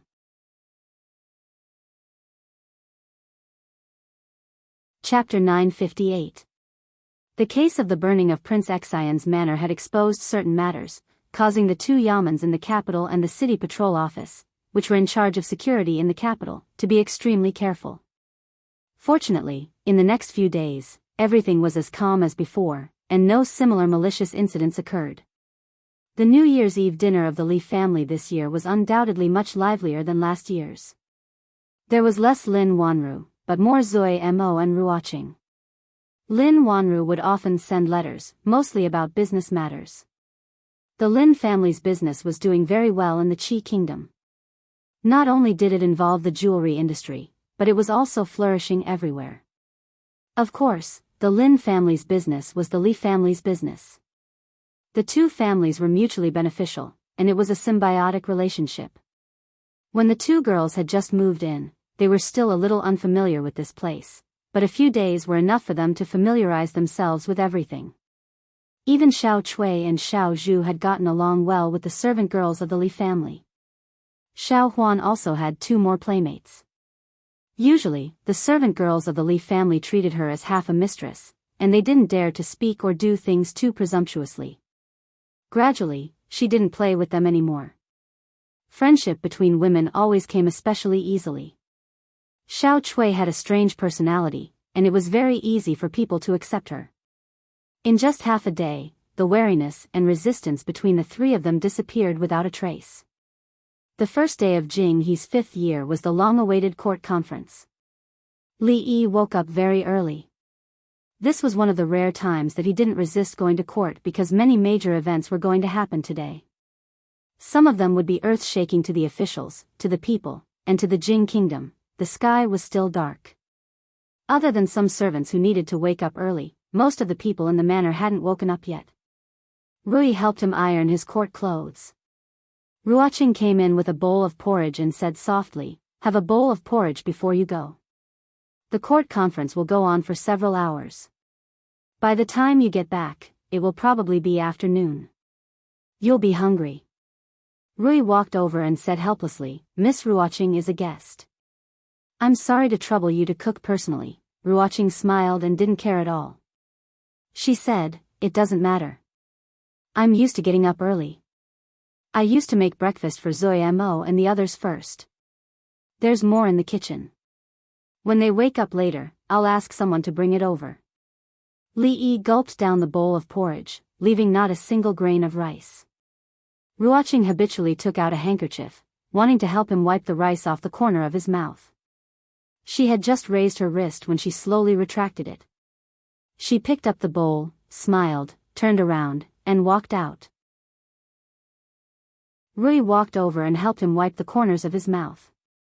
She said casually, "Miss Ruoqing is smart and virtuous. She is also a very good woman. In some ways, Ruoqing is very similar to my wife. The most similar thing is that she is virtuous." After nodding, Li Yi looked at the sky and said, "It's getting late." He reached out and pulled Rui into his arms. His lips gently pressed on her forehead. When he turned around, he waved his hand. "It's still early. Go to sleep for a while, my wife. I'm leaving." There was no snow in the winter of Jinghe 4th year, but it was undoubtedly colder than the previous winters. When the sky was slightly bright, the officials had already rushed to the palace gate one after another, ready to participate in this year's grand court meeting. On weekdays, the officials were required to be well-groomed. They couldn't wear too thick clothes under their court robes. Otherwise, they would be caught by the censors. It was unlikely that they would lose their position, but it would be a great humiliation. The morning wind was biting. For the officials who only wore a thin court robe, it was undoubtedly a great torment. Therefore, in front of the palace gate, there were countless officials rubbing their hands and stamping their feet. The censors turned a blind eye to this. After all, if they were to scrutinize them, their almost frozen snot would be considered as not caring about their appearance. Of course, there were also those who weren't cold. When Li Yi came over, he immediately saw the old generals in the crowd who were dressed like bears. The imperial court sympathized with the officials and gave preferential treatment to the elderly. For example, Prime Minister Qin and Prime Minister Shen didn't have to stand there and wait. They could only go in after the officials had entered the main hall. For example, these old generals didn't care too much about their appearance. It wasn't because the emperor was being merciful, but because the censors didn't dare to interfere. "Brat, why are you here so early today? I haven't seen you in court for more than half a year. I thought you wouldn't come today." This time around, Li Yi wasn't as warm to old General Shui. He was almost certain that these old generals were the first to know of the old emperor's decision. For so long, he and Emingzu had been deceived by their superb acting skills. Old General Shui patted his shoulder and sighed, "Sigh, brat, you can't blame us. There's no benefit in knowing about that matter too early." Li Yi shook his head and didn't dwell on this problem anymore. Since things had already come to this, there was no longer any meaning to what had happened in the past. At the very least, that person was Li Xian and not Prince Qi or Prince Xian. Speaking of the King of Qi, the King of Qi arrived. Today, the King of Qi was dressed in a particularly spirited manner, brimming with health and vigor. Wearing only a thin embroidered robe, he strode with his head held high, seemingly unafraid of the bitter cold. "Young people are really tough." Old General Shui shook his head and said, "Not like us old fellows. If we were to wear such thin clothes in such weather, we would be in trouble when we return." Old General Ma glanced at him and said, "You can't get hard now because you were the same as him when you were young." Old General Shui was enraged. "Old man Ma, who can't get hard?" Old General Ma said disdainfully, "Why don't you try getting hard? Why don't we have a competition?" "I'm afraid of you." Out of all the civil and military officials in the imperial court, there were probably only these two who dared to do this openly in front of so many officials. Most of the officials didn't care about who was tougher between the two generals. Their focus was on Prince Qi. "Your Highness, Prince Qi." "Greetings, Your Highness." "Your Highness, please." Prince Qi's arrival caused a brief commotion in front of the palace gates. The censors looked at each other and ignored him. That was then, and this was now. After today, the Prince of Qi would likely become the heir apparent, second only to one. Choosing to offend him at this time was not a wise decision. Prince Qi was beaming with joy. He was very satisfied with the results of his arrival. He liked the feeling of being fawned over by others.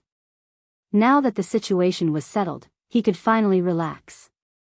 However, he naturally wouldn't pay attention to those officials whose names he didn't even know. He walked straight ahead. In front of him was where the top officials from the 3 provinces and 6 ministries gathered.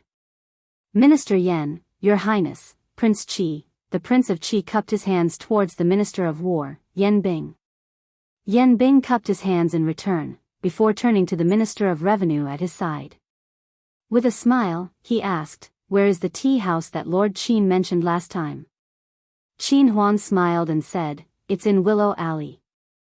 "If Lord Yan wants to go, why don't we go together after the court today? That would be great." Looking at the 2 ministers chatting happily, Prince Qi opened his mouth and closed it again. A trace of displeasure flashed across his face.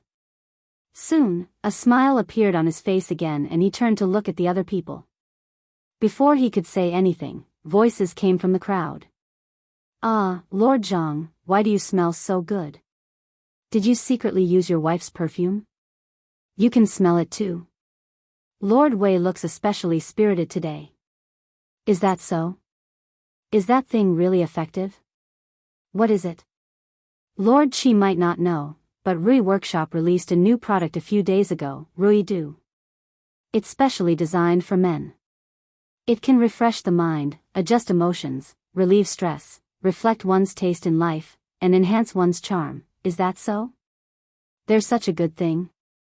I want to try it too. Prince Qi found that he had been ignored again. The officials who had been waiting quietly had suddenly started chatting. He had no way of interrupting them. With a gloomy face, he walked to his seat. "Brother Qi." Greetings, Brother Qi. Greetings, Brother Qi. Prince Qi was the eldest among the princes, so they all bowed to him. Li Yi glanced at the Prince of Qi, who was surrounded like a moon surrounded by stars. Flabbergasted, he asked, "What are they doing?" Old General Shui said indifferently, "They probably think that Prince Qi already has one foot in the East Palace." "Where did you hear this from?" Li Yi shook his head and said, "How strange. How did Prince Qi already have one foot in the East Palace?" "Rumors are harmful." Old General Ma looked at Li Yi and suddenly turned to Old General Shui and said, "Old Shui, I think this kid has some of your demeanor when you were young." Old General Shui was furious. "Ma, how dare you scold me?" Chapter 959. Li Yi felt that he had to improve his judgment of people in the future. He should not make friends with people who were not decent, especially those who were old and frivolous. To discuss who was tougher in front of so many officials, it was clear that he had no sense of shame at all. He was so frivolous that he had no bottom line. It was important not to get too close to such people. Looking at Old General Shui's humiliated expression, Li Yi sighed and said, "I feel that cooperating with the Wang clan in the military provisions business seems to be more suitable. The Wang clan is a big family with a lot of money and foolish people. How about this? I'll give you the dividends that the two generals deserve this month. Even if the business doesn't work out, we'll still be able to keep in touch in the future." Haha, I'm just joking. The military provisions business was a source of income for the clan. Old General Shui's countenance changed, and he put his arm around Fang Xingjian's shoulder, saying with a smile, "Among the younger generation in the capital. No, there's also the older generation. Among them, I admire you the most. We can discuss this." "Old fogey Shui, you were scolding me in a roundabout way just now, and now you're sticking to me. Don't you know shame?" Old General Ma threw a disdainful glance at Old General Shui, walked over, patted Li Yi's shoulder, and said, "Li lad, you shouldn't cooperate with an ungrateful person like old fogey Shui for this kind of business. Kick the Shui clan out, and our Ma clan is willing to pay another 10,000 taels.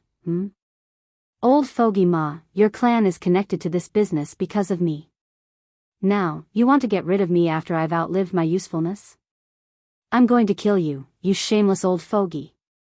Li lad, don't stop me. Today, I'm going to let old fogey Ma know how many eyes Prince Ma has. Don't worry, I won't stop you. Please go ahead." Li Yi quietly returned to his seat, watching the two of them fight. He unintentionally turned his head and took a glance, noticing that there was a gaze on him. When Prince Xian had escaped from the fire, he had broken his leg. However, it had been reattached by the imperial physicians. Other than some slight difficulty in walking, it was not a big problem. His hair was burned, but when he tied it up and put on the crown, it didn't look much different. At this moment, he was standing among the princes, looking straight at her, not hiding the hatred in his eyes. Li Yi was a little puzzled. Wasn't the one who had set fire to Prince Xian's manor? Wasn't it that fanatical believer of the holy religion? Why did Prince Xian hate him so much? Had he ever offended him?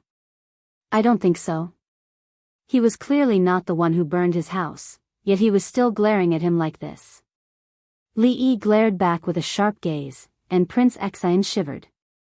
He could not help but take a few steps back and fall onto the ground. What happened to Brother Xian? Someone hurriedly went over to support him. At this moment, the palace gates suddenly opened slowly. The officials immediately shut their mouths and returned to their original positions. The opening of the palace doors signified the official start of the Grand Court Conference. A middle-aged eunuch walked out from inside and shouted loudly with a sharp and thin voice, "All officials request an audience." Li Yi's position was extremely close to the front among the officials. He walked through the palace gate and passed through a long passageway. Other than the sound of his footsteps, there were no other noises. When he walked into the hall and turned his head to look, the crowd was still so dense that he could not see the end of it. The Grand Court Conference was the one with the highest number of officials participating. Other than the officials and nobles in the capital, the local officials from various places would also be present. This was the only chance for most of them to be present in a year. Rewards, punishments, promotions, demotions, and demotions would all be in this conference. As usual, the old emperor arrived late. Li Yi noticed that the emperor's originally straight back was now completely bent. Rather than saying that he was sitting on the throne, it would be better to say that he was leaning against it. With his current physical condition, it was no longer suitable for him to participate in such an extremely tiring event. However, for an emperor, if he could not even participate in the annual Grand Court Conference, then there would be no meaning for him to be an emperor. Every year, the process of the Grand Court Conference was the same. This year, Emperor Jing did not speak much. Naturally, there were eunuchs who followed the procedure step by step. Other than a few ceremonial contents at the beginning, the one that lasted the longest and had the most people participating was the reports of the local officials and the various departments of the court. The local officials needed to report on the tax revenue, population, economy, education, and other conditions under their jurisdiction. This was related to their promotions and examinations in the coming year. This year, the 6 ministries had vigorously implemented reforms. Naturally, they had to report on the results of this year's reforms. Li Yi patiently listened for nearly 4 hours. The changes that the Jing kingdom had achieved over the past few years could be described as earth-shattering. Regardless of whether it was politics, economy, or military, they had all made significant progress. Of course, almost all of these matters had been decided upon after detailed discussions between him and Mingzu. Achieving such results was within his expectations. He casually glanced ahead and saw Li Xian in the crowd. Compared with the high-spirited Prince of Qi, Li Xian seemed a little listless. At some point, he raised his head and looked at Li Yi.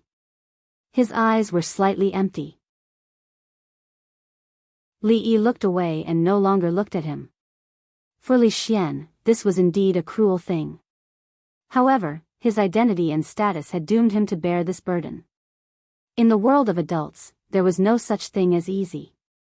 Either you change the world or you change yourself. After many officials finished their reports, as usual, they had to announce some major events. This was also what everyone was most looking forward to. All signs indicated that the position of the Eastern Palace would be settled in this Grand Court Conference. After the last official retreated, the eunuch looked back. After receiving a signal, he slowly turned his head and said loudly, "Bring the sinners of the Chui family here." In the main hall, the hundreds of officials stepped aside to make a path. They watched as the palace guards escorted a few people up and made them kneel in the hall. They were incomparably familiar with these people, because just a few months ago, these people were just like them, sitting in the same court. Perhaps they had even argued about certain matters, but now, these important figures of the Chui family, who were once extremely powerful, were kneeling in front of them just like that. The eunuch cleared his throat and read, "The Chui family plotted to murder the prince. Their evil intentions are punishable. They brought disaster to the court and caused chaos among the people. Their crimes are too numerous to be listed. If we don't kill such evil people, we won't be able to appease the anger of the people. If we don't kill them, we won't be able to comfort the people." Chui Qingze, Chui Qingming, Chui Qingduo, and 13 others have committed the most heinous crimes. They will be beheaded as a warning to others. Chui Xian will be deprived of the title of imperial concubine. She will live in Yeding forever and will not be allowed to leave the palace. Chui Ming, Chui Xian, and 26 others will be exiled 1,500 miles. Chui Zheng, Chui Jian, the case of the Chui family, which was tantamount to treason, had already caused a sensation in the capital several months ago. Although it had been quiet these days, everyone could predict the final outcome of the Chui family. But no one had expected that His Majesty would announce the results of the case at the Grand Court Conference. Several important figures of the Chui family could not escape death. Most of the others were also exiled and would not be able to return to the capital in this life. Imperial concubine Chui was in the cold palace and would not be able to come out for the rest of her life. Although there was no mention of how to deal with the king of Shu, his actions were already equivalent to defection. Once he appeared, he would definitely be surrounded and suppressed by the court. It was really a pity that the once powerful Chui family had ended up like this.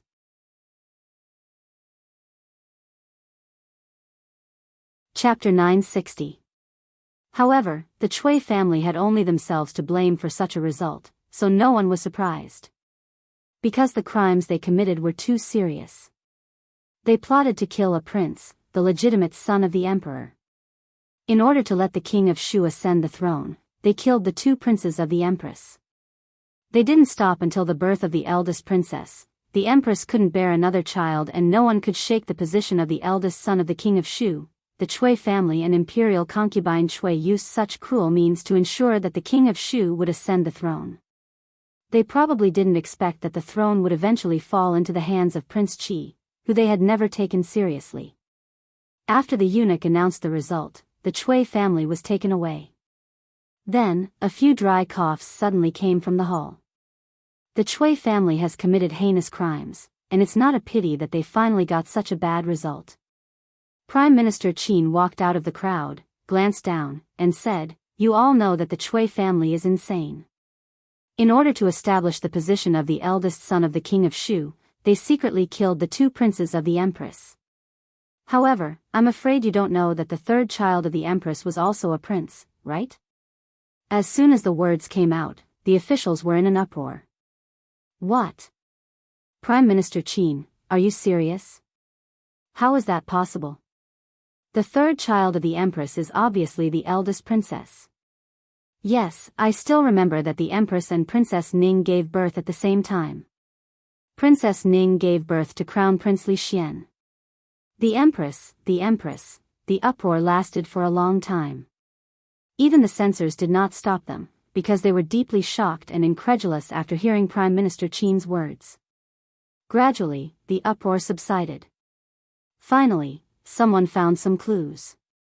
The Empress and Princess Ning gave birth at the same time. The Empress gave birth to the eldest princess, and Princess Ning gave birth to Crown Prince Li Xian. Prime Minister Qin said that the Empress actually gave birth to a prince. Prime Minister Shen, the ministers of the 6 ministries, and several other officials in the court looked calm, as if they had already known about it. County Marquis Li and several old generals, who were most trusted by His Majesty, were also not surprised. Most importantly, when Prime Minister Qin said these words, His Majesty did not stop him. Thinking about it, the Empress had lost 2 princes. If His Majesty didn't have any doubt in his heart, it would be unreasonable. Thinking deeper, why did Ning Wangfei come to the capital when she was about to give birth? Why did the Empress also move out of the imperial palace at that time and move with Ning Wangfei? The more he thought about it, In the hall, the doubts on the faces of the officials gradually disappeared. The various princes appeared astonished. Prince Xian's countenance turned pale, and Qi Qing's body trembled, unable to stand steadily. Prime Minister Qin spoke again. Back then, Her Highness lost 2 princes in succession. His Majesty already had some doubts, but the Cui family was powerful. Not only could they stir up the court, but they could even directly intervene in the court. In order to protect the princes, His Majesty made such a decision. His Majesty handed the princes over to Prince Ning and brought the princess back to the palace. Until now. Prime Minister Qin took out a box from his sleeve and said, "This is the Jade Archive that proves the identities of the 2 princes. If any of you don't believe me, you can come forward and verify its authenticity. Whenever a member of the royal family was born, their identity Jade Archive would be engraved at the same time they were born. If this Jade Archive was really from 20 years ago, then Crown Prince Li Xian was the princes of the first line." What Prime Minister Qin had said would naturally not be false. A few senior officials walked forward. After carefully verifying the Jade Archive, they nodded slightly and silently retreated. At this point, the officials no longer had many doubts. With the deaths of the first 2 princes, His Majesty grew suspicious. In order to protect the 3rd prince, he exchanged him with Ning Wangfei's remaining daughter. Therefore, Crown Prince Li Xian was actually the legitimate son of His Majesty and Her Highness.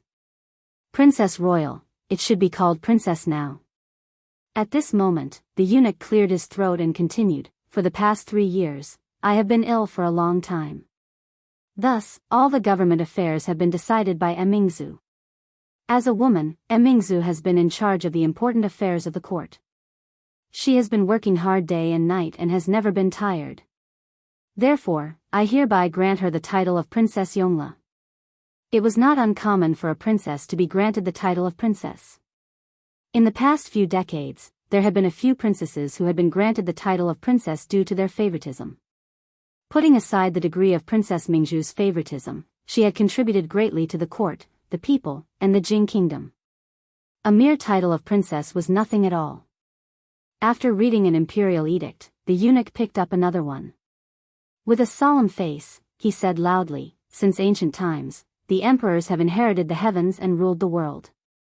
They must establish the crown prince and prolong the country. My legitimate son, Li Xian, is a heroic and extraordinary person. Following the will of the heavens, I hereby abide by the first imperial edict and submit to the public opinion. I solemnly inform the heavens and the earth, the ancestral temple, and the country to confer the title of crown prince and appoint him as the crown prince in the East Palace. I have been ill for a long time and cannot be neglected for too long.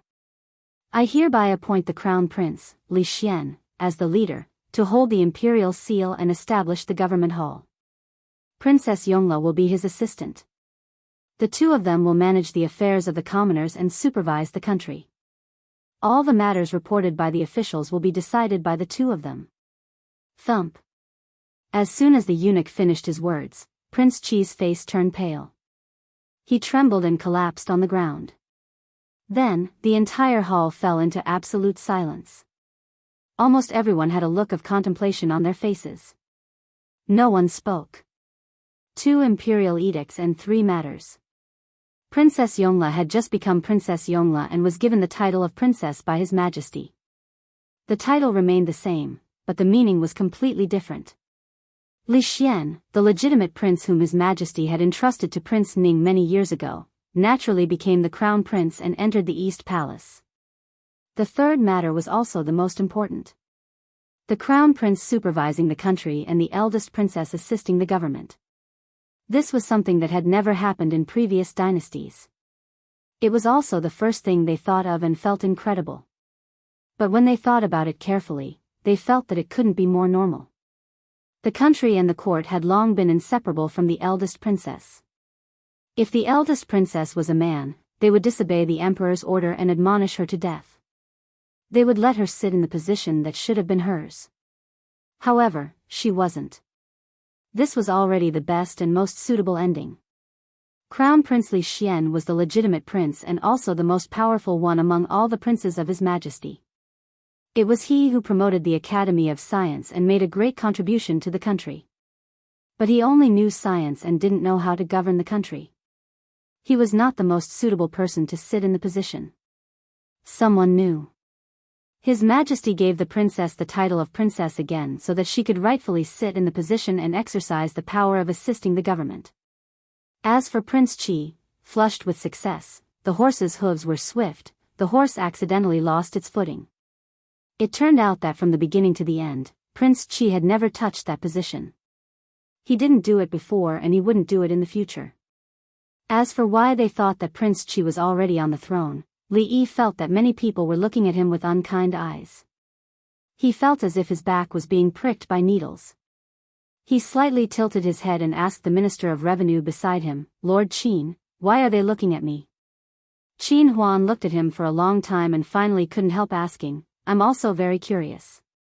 Why did Lord Li accept Prince Qi's gift?" Li Yi thought for a while and said, "He sent it to me. Isn't it a little impolite to return it?" Chapter 961. The Grand Court Conference was coming to an end. Too many things had happened in this year's Grand Court Conference. It was full of twists and turns. The unsolved case from more than 20 years ago, the conviction of the Cui family, the mystery of the origin of the eldest princess and Prince Li Xian, the confirmation of the position of the East Palace, and the future situation in the imperial court. The crown prince had been crowned, the country was stable, the eldest princess assisted the government, and the imperial court was stable. All the unstable factors in the past 4 years of Jing He had been cleared today. There was no doubt that from the 5th year of Jing He, the Jing kingdom would open a new era that had never been created by previous emperors. The last item of each year's Grand Court Conference was the reward for the meritorious officials in the past year. The Jin Kingdom was now in full swing of the reform, and many of the measures had achieved initial results. The eldest princess was good at using people, and she specialized in special tasks.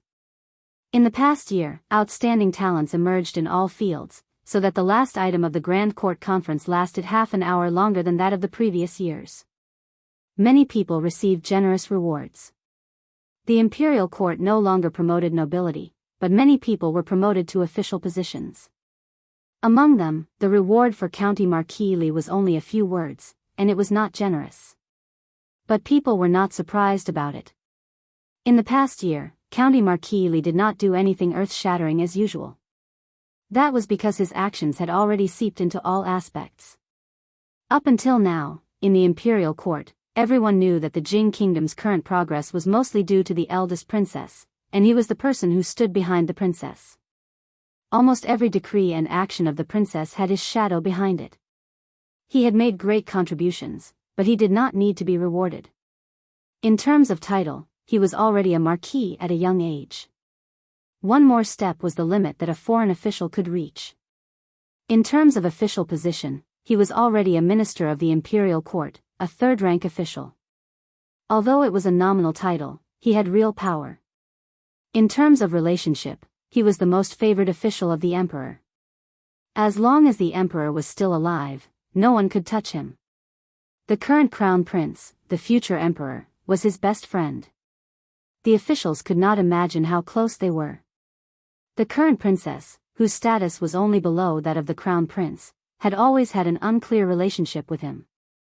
Who was in front of whom, who was behind whom, who was at the top and who was at the bottom, these kinds of questions, in fact, could not be said clearly.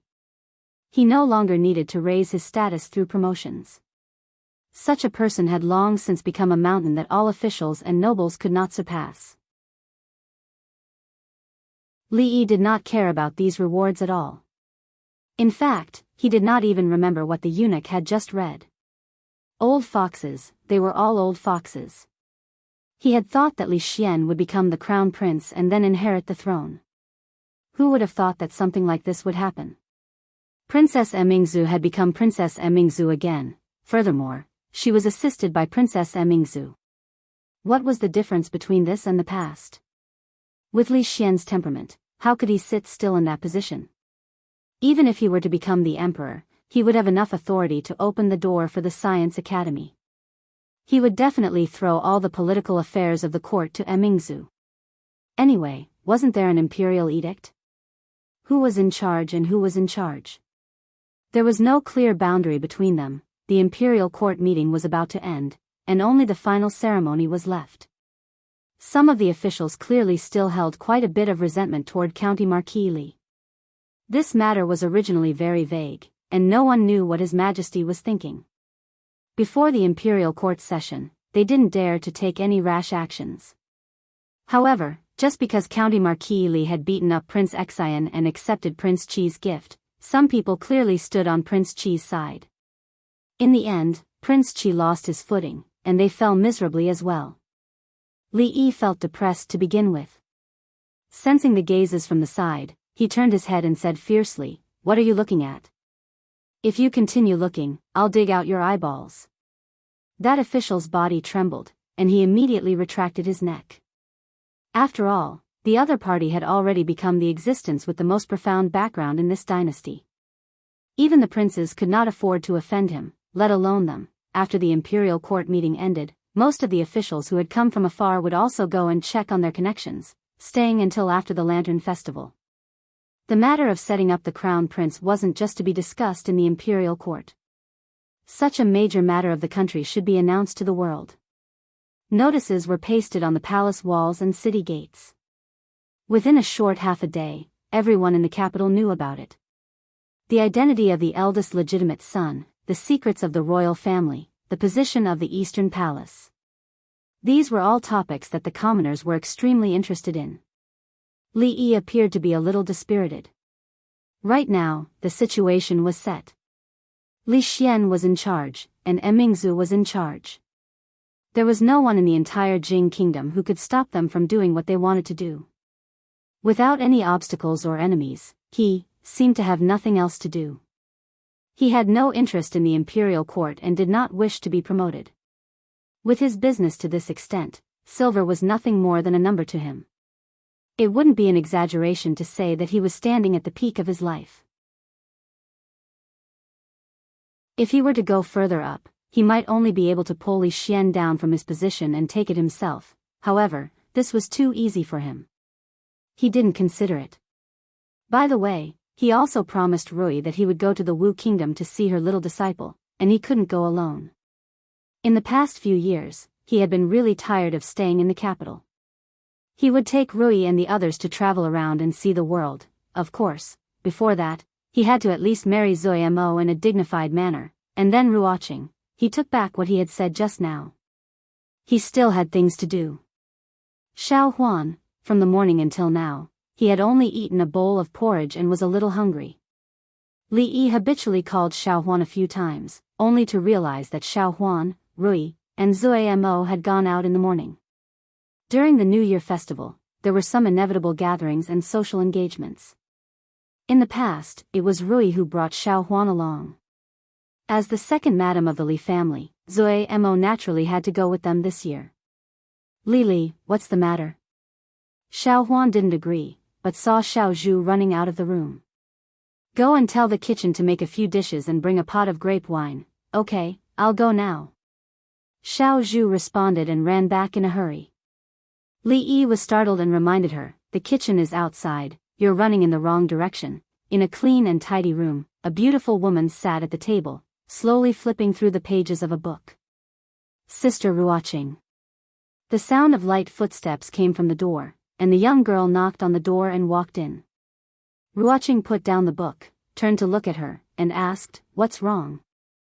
Xiao Zhu rolled her eyes and said, Li is hungry. He said he wants to eat the food cooked by Miss. Ruoqing got up and walked over, pinched her nose, and said, he wouldn't say that, it's you who wants to eat it, right? Xiao Zhu smiled embarrassedly, and said, I'm just thinking for him, after all, he also likes to eat the food cooked by Sister Ruoqing. Ruoqing shook her head helplessly, and said, you go play by yourself for a while, I'll go cook. Xiao Zhu smiled and nodded. Watching her walk out the door, the smile on her face disappeared, and she sighed, shaking her head helplessly. My miss is really silly, and Li is also a big idiot. It's obviously a good opportunity for the two of them to be alone, but one of them is reading in the room, and the other is sitting in the yard in a daze. These two people, when will they stop worrying about me? But, if it's just eating, it seems like it's still lacking something. Yes, it's lacking grape wine. The weather is cold, and grape wine needs to be warmed before it can be drunk. The Li family has a special wine cellar. Xiao Zhu jogged over, and a servant in the room immediately said, Sister Xiao Zhu, what's the matter? In the hearts of all the servants, Miss Xiao Huan, Miss Xiao Chui, and Miss Xiao Zhu are all different from the other servant girls, and must be treated with respect. That, your master wants to drink, help me get a jug of grape wine. I'll go get it right away. Wait a minute, the servant turned around, and asked in confusion, Sister Xiao Zhu, is there anything else? Xiao Zhu thought for a moment, and said, bring a small jug of strong wine, the strongest kind.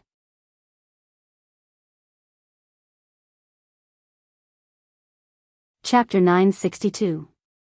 Li Xian succeeded to the throne, and Mingzhu assisted him. All the external and internal crises were swept away. After the court meeting, Lu Yi submitted a report, revealing the existence of an extremely terrifying secret force near the capital. It called itself the Holy Religion, and the person who controlled this force was called the Empress. The case of the son of the former assistant minister of the Ministry of Works and the burning of Prince Xian's mansion were both the work of this force called the Holy Religion.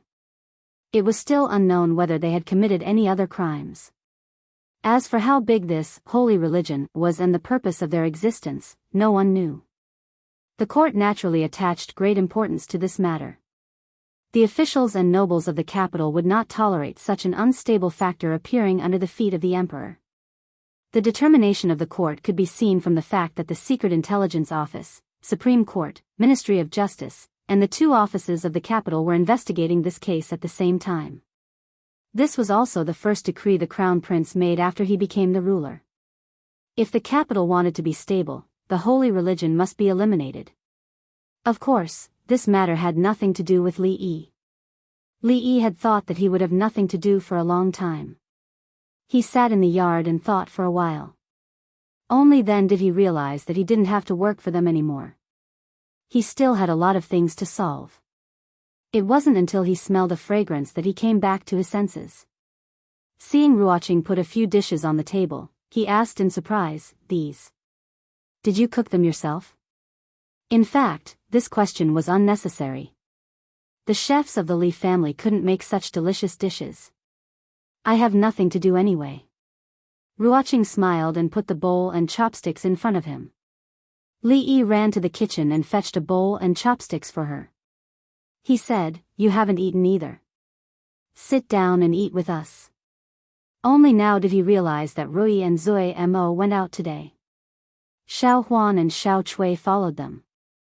Mississippi Lu went to Lu Meng and would come back very late. Only he and Ruoqing were left at home.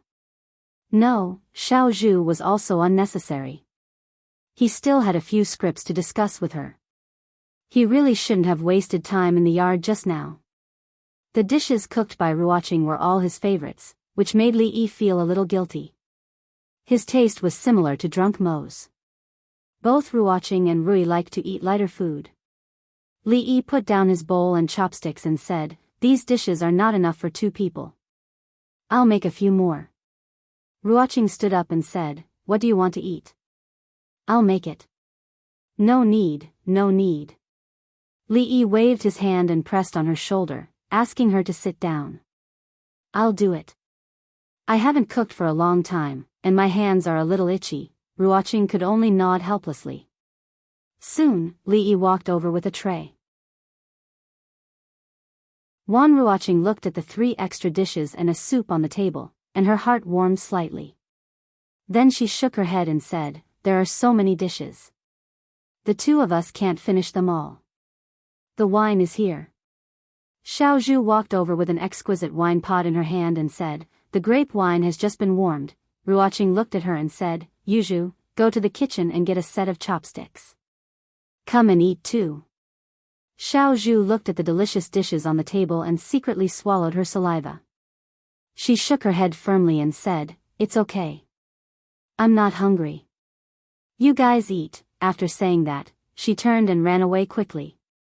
Li Yi felt that all the maids he had met were very cute. Xiao Huan was like this, Xiao Chui was like this, and Xiao Zhu was also like this.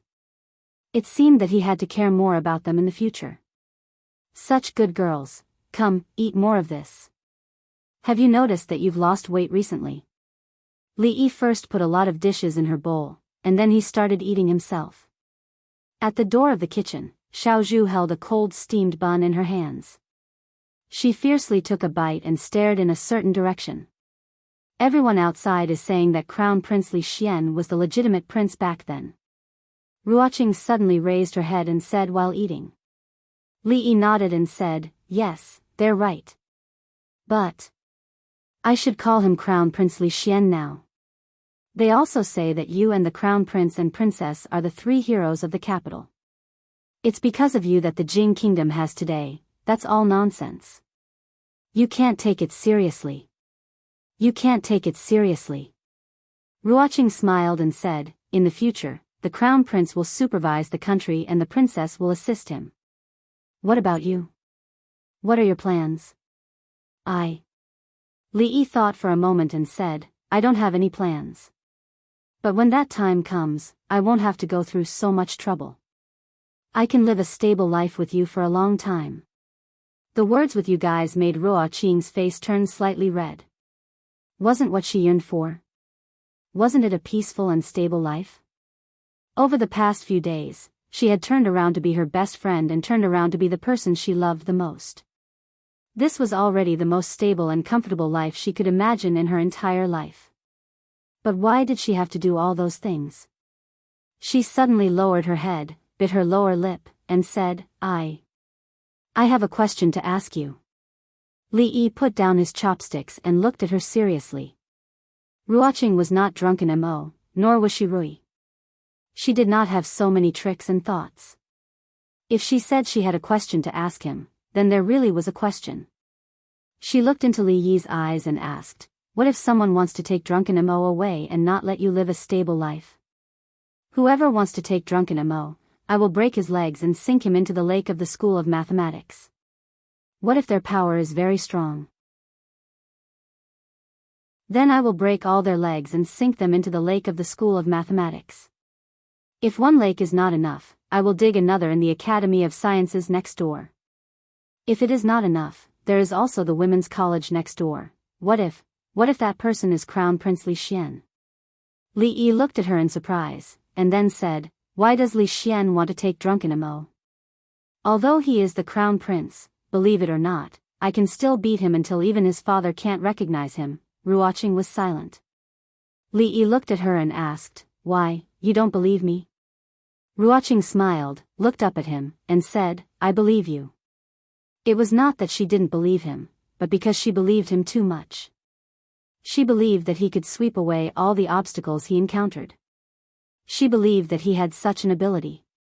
She believed that he could do anything for drunken mo, just as she believed that he could do these things for her. Even if they were facing the entire imperial court, the entire world. It was precisely because she believed that she could not let him do that. Li Yi looked at her clenched fists, and a trace of worry appeared on his face. He asked, "What's wrong with you?" "I'm fine." Ruoqing smiled and said, "It's a pity that drunken mo is not here." If she heard these words, she would be very happy. Today, Ruoqing was a little strange. Usually, she would not say such strange things. Li Yi could see that she had something on her mind, but since she did not say it, it was useless for him to ask, so he simply did not ask. It was just that in the future, he needed to pay more attention to her. Li Yi brought the warm wine over and poured a glass for her and himself. He said, "It's cold outside. Drink a glass of wine to warm up your body. This is grape wine, so it won't be intoxicating." Ruoqing nodded and raised the glass. Li Yi clinked glasses with her and drank the grape wine in the glass in one gulp. Then he looked at the wine glass in his hand and said doubtfully, "The grape wine today tastes a little strange, but it's quite delicious." Ruoqing only took a shallow sip and did not notice anything. She said, "Maybe it's because it's been warmed." Li Yi nodded and filled his glass again. He had not realized before that after the grape wine was warmed, the taste was even more mellow. In the future, he could drink it warmly. In the kitchen, Xiaozhu finished eating the cold steamed bun and poured half a bottle of grape wine into half a jar of strong wine. She dipped her chopsticks and put it in her mouth, then smacked her lips. Half a bottle of grape wine and half a jar of strong wine tasted quite good. It not only retained the sweet taste of the grape wine, but also made the wine not so strong. This was not a strong wine that intoxicated people, but it was an intoxicating grape wine. In addition, it was not the wine that intoxicated people, but the heart that intoxicated them. There was only so much she could do for them.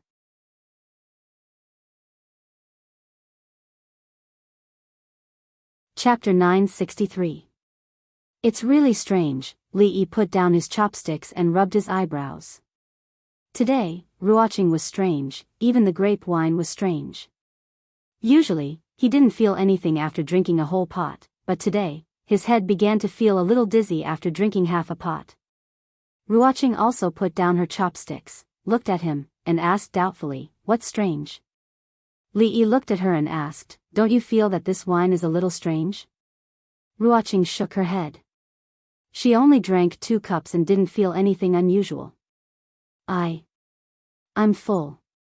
I'll go back to my room and rest for a while." It was nothing to drink poorly, but it was a bit shameful to get drunk after drinking grape wine. Li Yi stood up, but his body couldn't help shaking.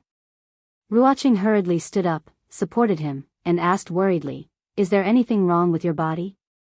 Li Yi shook his head. "I just feel a little dizzy. I'll be fine after a sleep. Let me help you back to your room to rest." Li Yi did feel a little dizzy, but he didn't refuse. In the past, unless he drank the strongest wine, he wouldn't feel this way. Could it be that his insignificant alcohol tolerance was showing signs of regression? Ruoqing helped him back to his room and covered him with the quilt. Then she closed the door and slowly retreated. After cleaning up the mess on the table, when she returned to her room, she found that her door was closed from the inside. Xiao Zhu, are you in there? No one would enter her room except for herself and Xiao Zhu. Xiao Zhu liked to sleep on her bed. In the past, when she was reading, she would sleep on her bed if she was bored. After knocking on the door several times, there was still no sound from inside. She thought that she should be asleep, so she didn't disturb her again. The door of Xiao Zhu's room was locked from the outside, and the door of Zui Mo's room was the same. She had to walk back to that room again. In Ruoqing's room, Xiao Zhu lay on the bed, shaking her legs and murmuring, "Sister, sister, it's up to you next." In Li Yi's room, Ruoqing covered the quilt that had been kicked aside by him and slowly sat down on the bed. She lowered her head to look at this extremely familiar face, and her gaze did not shift for a long time. At the entrance of the mansion, the two servants of the Li family bowed and said, "Second Mississippi." Mississippi Lu walked into the courtyard and went straight to the kitchen. This was a separate kitchen in the courtyard. As usual, she found warm food. There were dishes and wine. She curled her lips.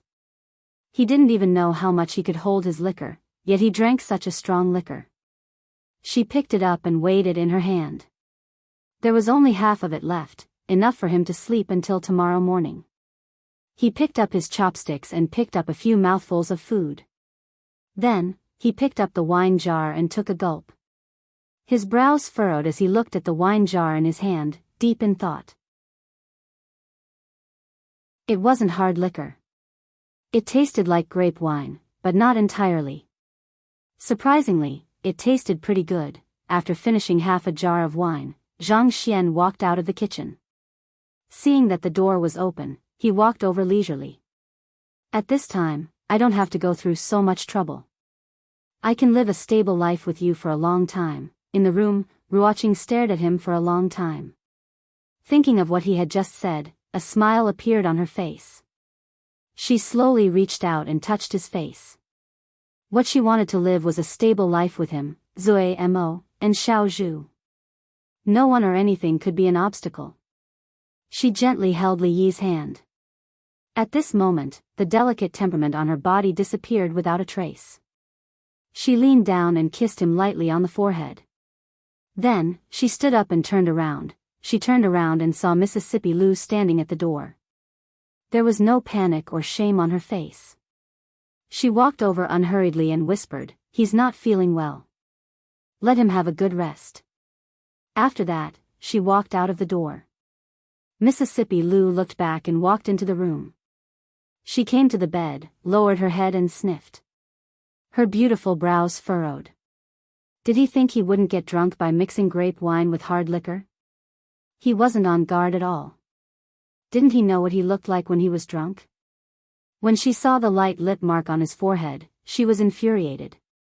In addition to that Zui Mo, there was also Miss Ruoqing, Li Emingzu, and she really wanted to cut open his chest and see how his heart was made. Why could it hold so many people?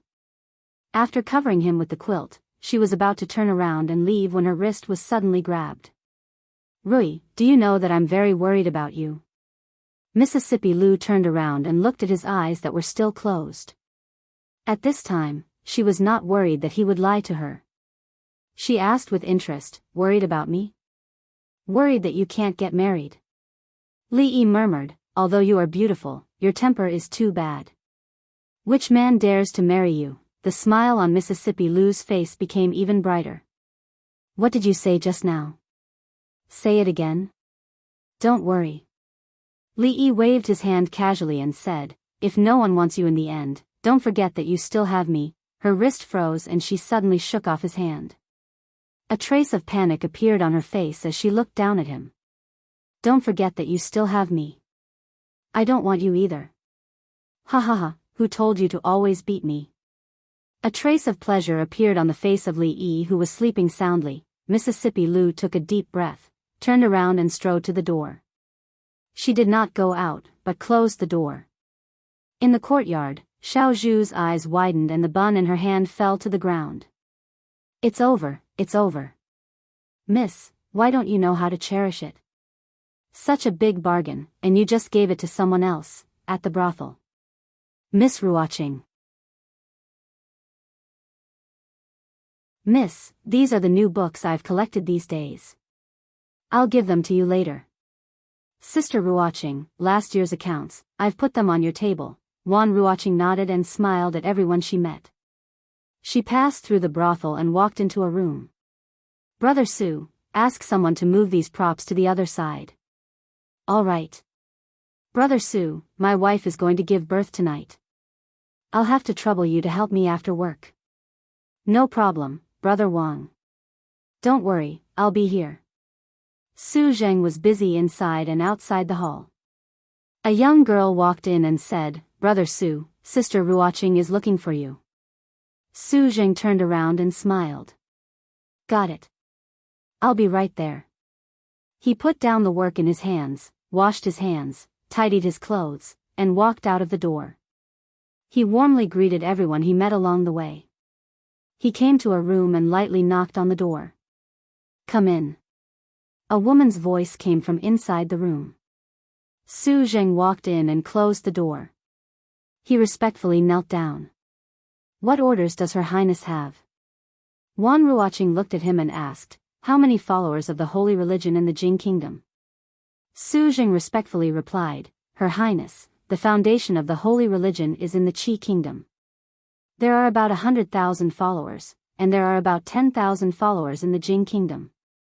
Among them, there are about 300 elites who stayed in the capital to follow Her Highness. The rest are ordinary followers, and there are about 2,000 of them, the elites of the holy religion. There are more than 300 people. Her Highness, there are more than 300. It's just that most of the elites have followed another Her Highness to the Qi kingdom. The rest are all developed by me in the past 2 years, another Her Highness. Wan Ruoqing looked at him and thought for a moment. Then she said, there is only one Her Highness in the holy religion. Su Zheng was stunned. After a while, he knelt on the ground and said respectfully, there is only one Her Highness in the holy religion.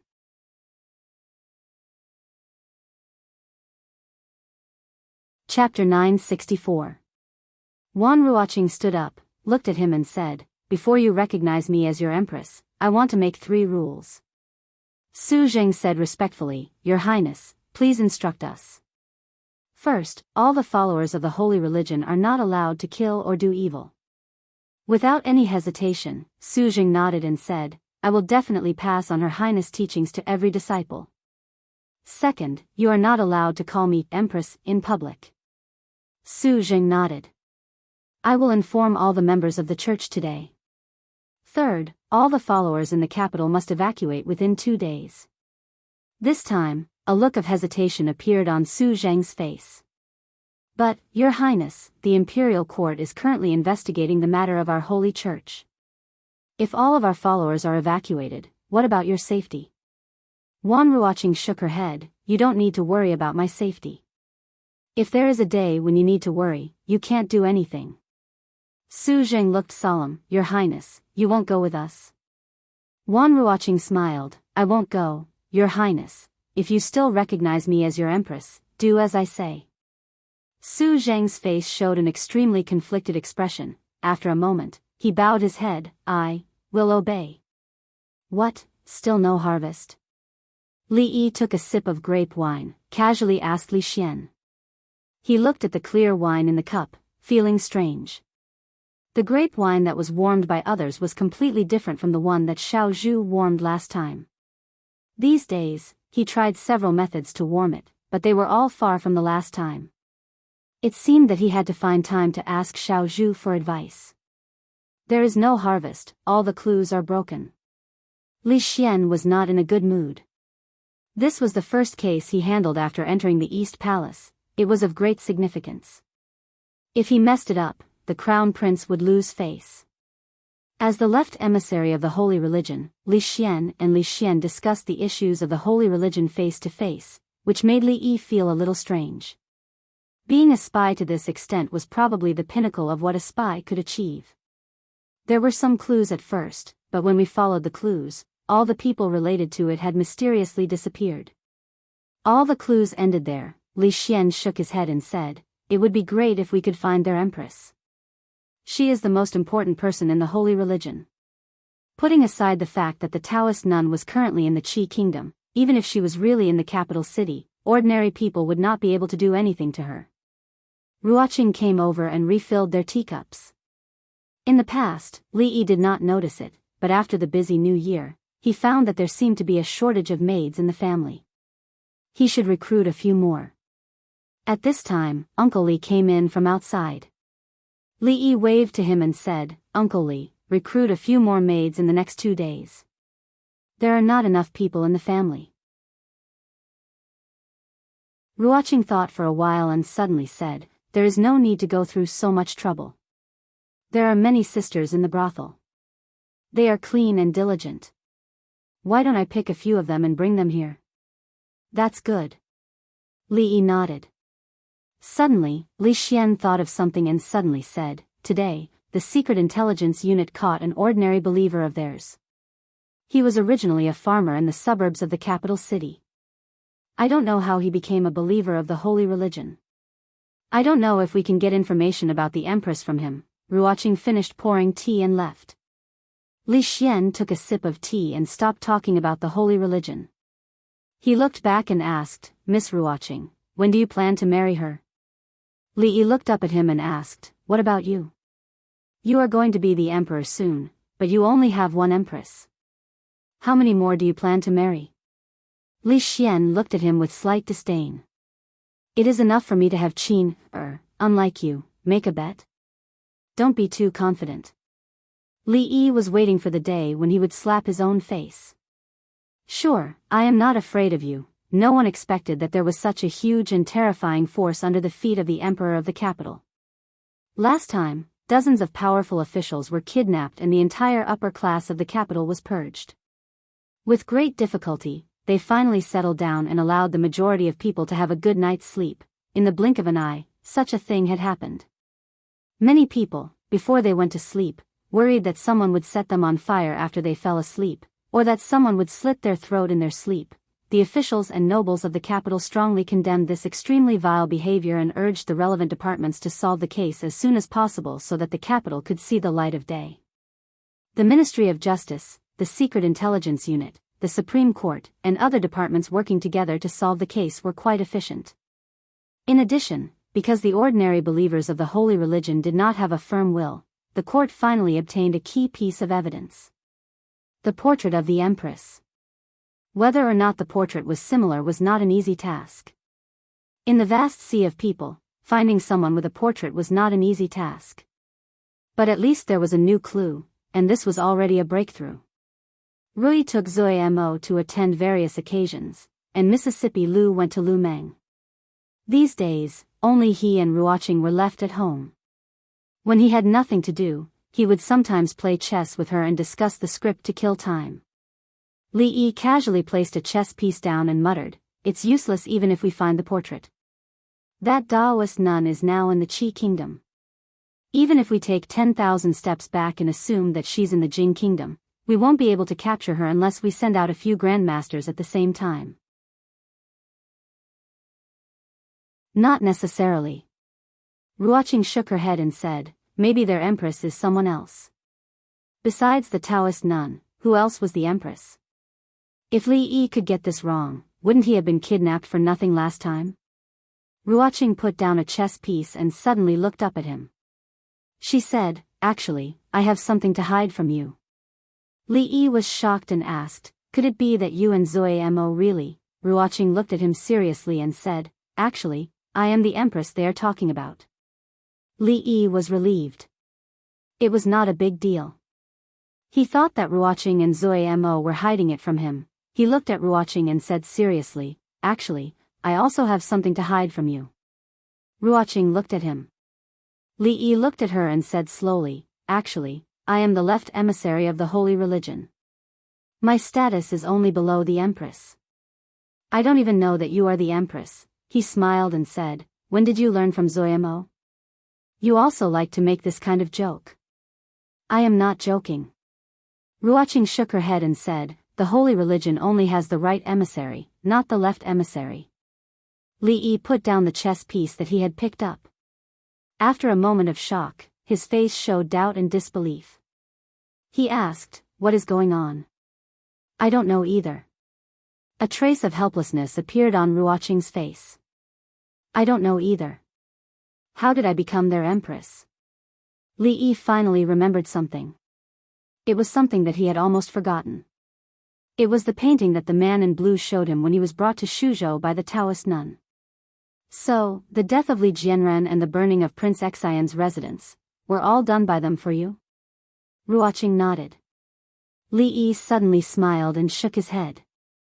He looked at her and said, "As the empress, you don't even know how many emissaries there are in the holy religion." He turned around and opened a cabinet in the room. He took out a jade tablet and walked over to put it on the table. "I am not joking either." He looked at Ruoqing and knelt on one knee. He said solemnly, "Azure Dragon Emissary Li Yi pays his respects to the empress."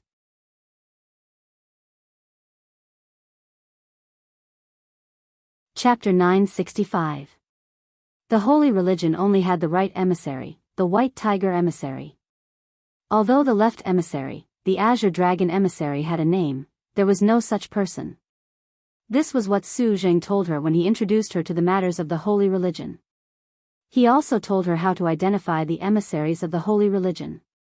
She picked up the jade token and looked at it. There were words on the front and a picture of the azure dragon on the back. There was a small dent in the middle. This was undoubtedly the token of the azure dragon emissary of the holy religion. In other words, he did not lie to her. He really was the azure dragon emissary. Before he knew that she was the empress, he was already the azure dragon emissary. She suddenly felt wronged. When she was the happiest and happiest, she inexplicably became the empress of the holy religion. She inexplicably became the wanted criminal of the imperial court. She inexplicably became the main culprit who might implicate him and disrupt their lives. These days, she did not sleep at all. In these days, she made many important decisions in her life. She changed so much that she could not even recognize herself, because she did not know that she was not the only empress in the family. The azure dragon emissary of the holy religion was also by his side. Why didn't he say so earlier? If she knew that he was the same as her, how could these few days have happened?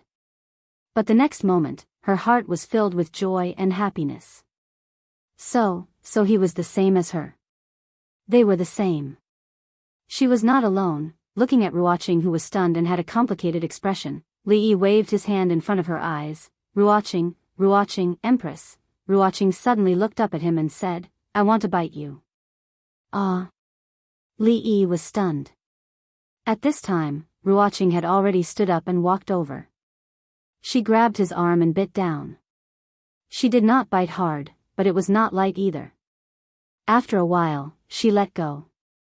2 rows of shallow teeth marks appeared on Li Yi's arm. This was not fair. Although he did not tell Ruoqing that he was the Blue Dragon envoy, Ruoqing did not tell him that she was the empress. Why was she the one who bit him? "Forget it, I'll get my revenge later. Let's forget about it for now. We're on the same side anyway. It doesn't matter if he bites my arm or any other place." Li Yi stretched out his other hand and said, "Have you calmed down? Do you want another bite? I can't stay here anymore." This was the first time she had done this to Li Yi. She blushed and lowered her head. "No." Li Yi shook his head without any hesitation. "Let me finish first." Ruoqing looked at him and said, "They have already got my portrait and should recognize me soon. At that time, you and Zuma will not be able to get away from it. Even if His Highness the Crown Prince and the Princess believe you, there are still the civil and military officials in the court and the nobles in the capital. So, I must leave."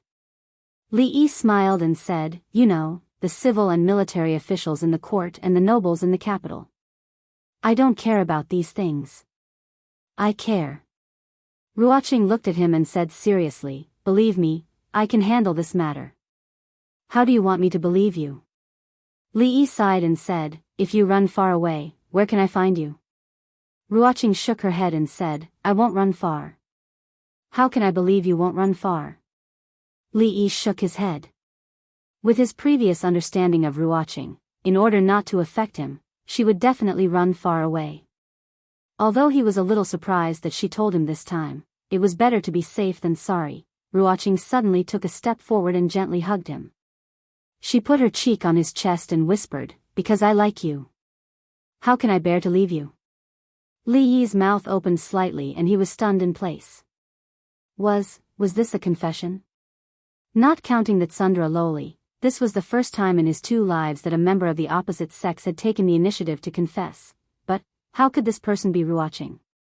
Shouldn't this kind of trick be used by the domineering female alliance leader or the domineering empress? Could it be that Ruoqing had successfully evolved from a passive, accepting daughter of a humble family to a domineering queen who took the initiative to attack? Li Yi reached out and hugged her. He felt an indescribable pain in his heart. Just what kind of mental journey had she experienced in these past few days for her to change so much? There was no response for a long time. Ruoqing raised her head and a trace of panic appeared in her eyes. She whispered, why aren't you saying anything? Li Yi lowered his head to look at her and said, you've said all the things I should have said. What do you want me to say? Hugged. Outside the room, a figure hiding in the bushes clenched the binoculars in his hands and whispered, kiss, yeah. Success. Li Yi suddenly realized something. The empress of the holy religion was actually Ruoqing. Together with his blue dragon ambassador, this holy religion belonged to his family. Ruoqing was a queen, and so was the Taoist nun. It could be considered a tie. The white tiger ambassador was 1 level lower than him, and his side was slightly better.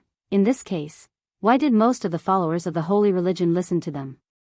This was a bit too much. No one could rob the Li family's things, not even a guru. What belonged to him had to be taken back sooner or later. Su had coveted the Taoist nun for a long time. Judging from the frequency of his second granduncle's abuse, the next time they fought, he would definitely be able to easily teach the Taoist nun a lesson. At that time, wouldn't the great holy religion be at his fingertips?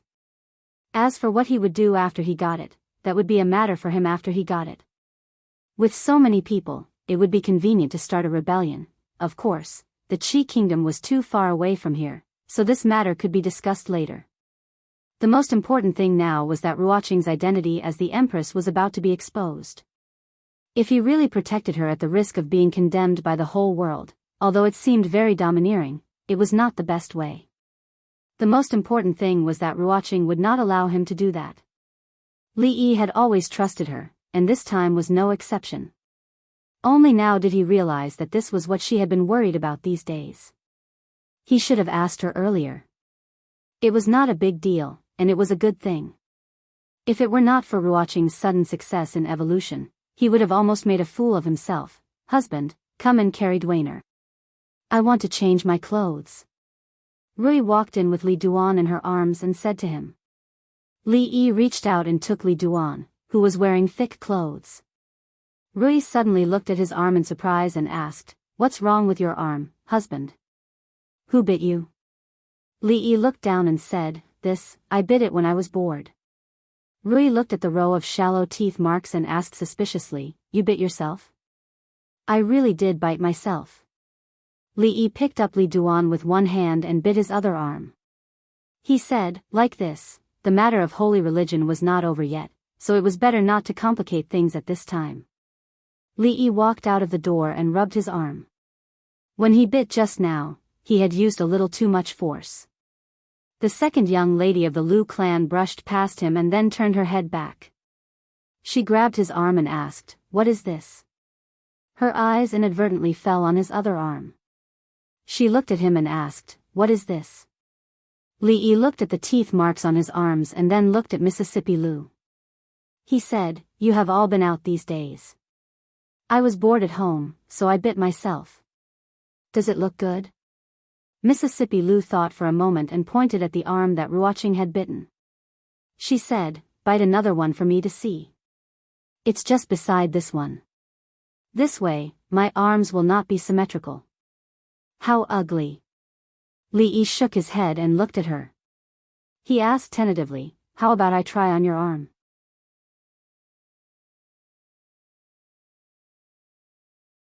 Chapter 966. If you don't want to try, then don't try. Why are you looking at me like that? When she was young, she often left bite marks on her wrist and then used a ballpoint pen to draw on the hands to make it look like a wristwatch. It was normal for her to bite herself.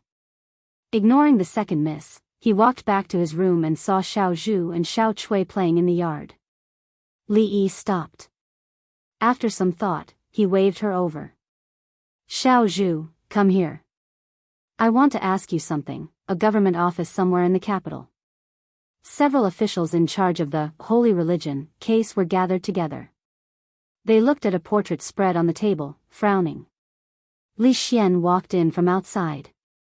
He glanced at everyone and asked, "What did you see? Tell me." This case had been dragged on for a long time. It had used up what little patience he had. He was still waiting for the case to end so he could discuss a scientific problem with Shinshu. Speaking of which, it had been a long time since he had seen Shinshu. The Supreme Court official said helplessly, "Your Highness, let's not talk about the authenticity of this portrait for now. It will be difficult for us to find the Empress with just this portrait.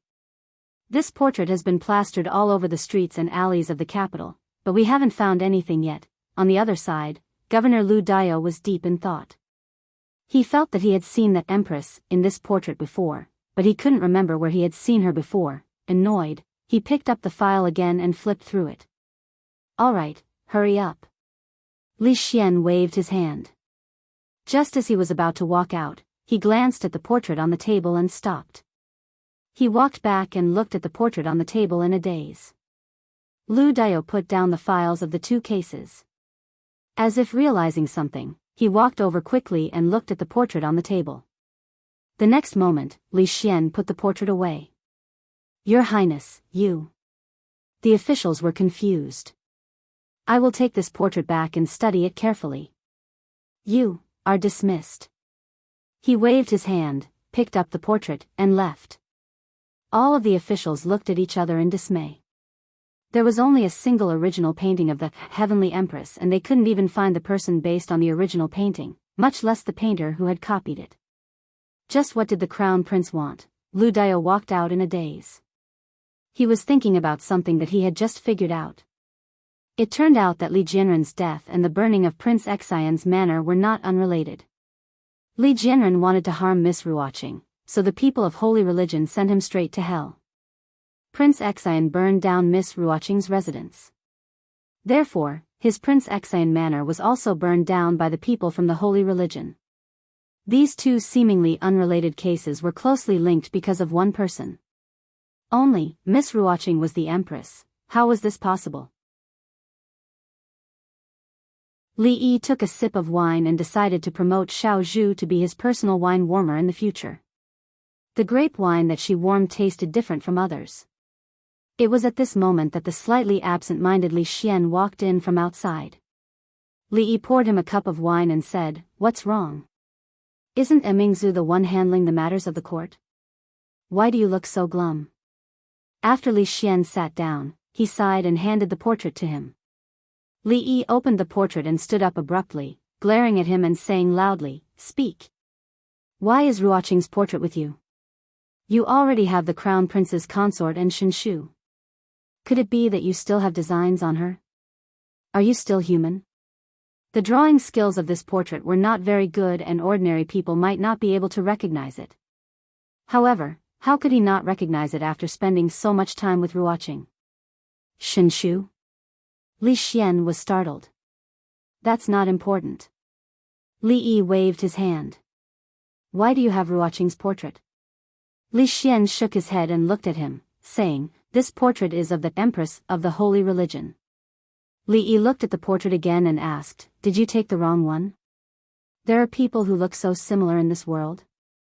At this moment, Fang hurriedly ran in from outside and said anxiously, "Son-in-law, bad news. Miss Ruoqing has disappeared." Li Yi was startled.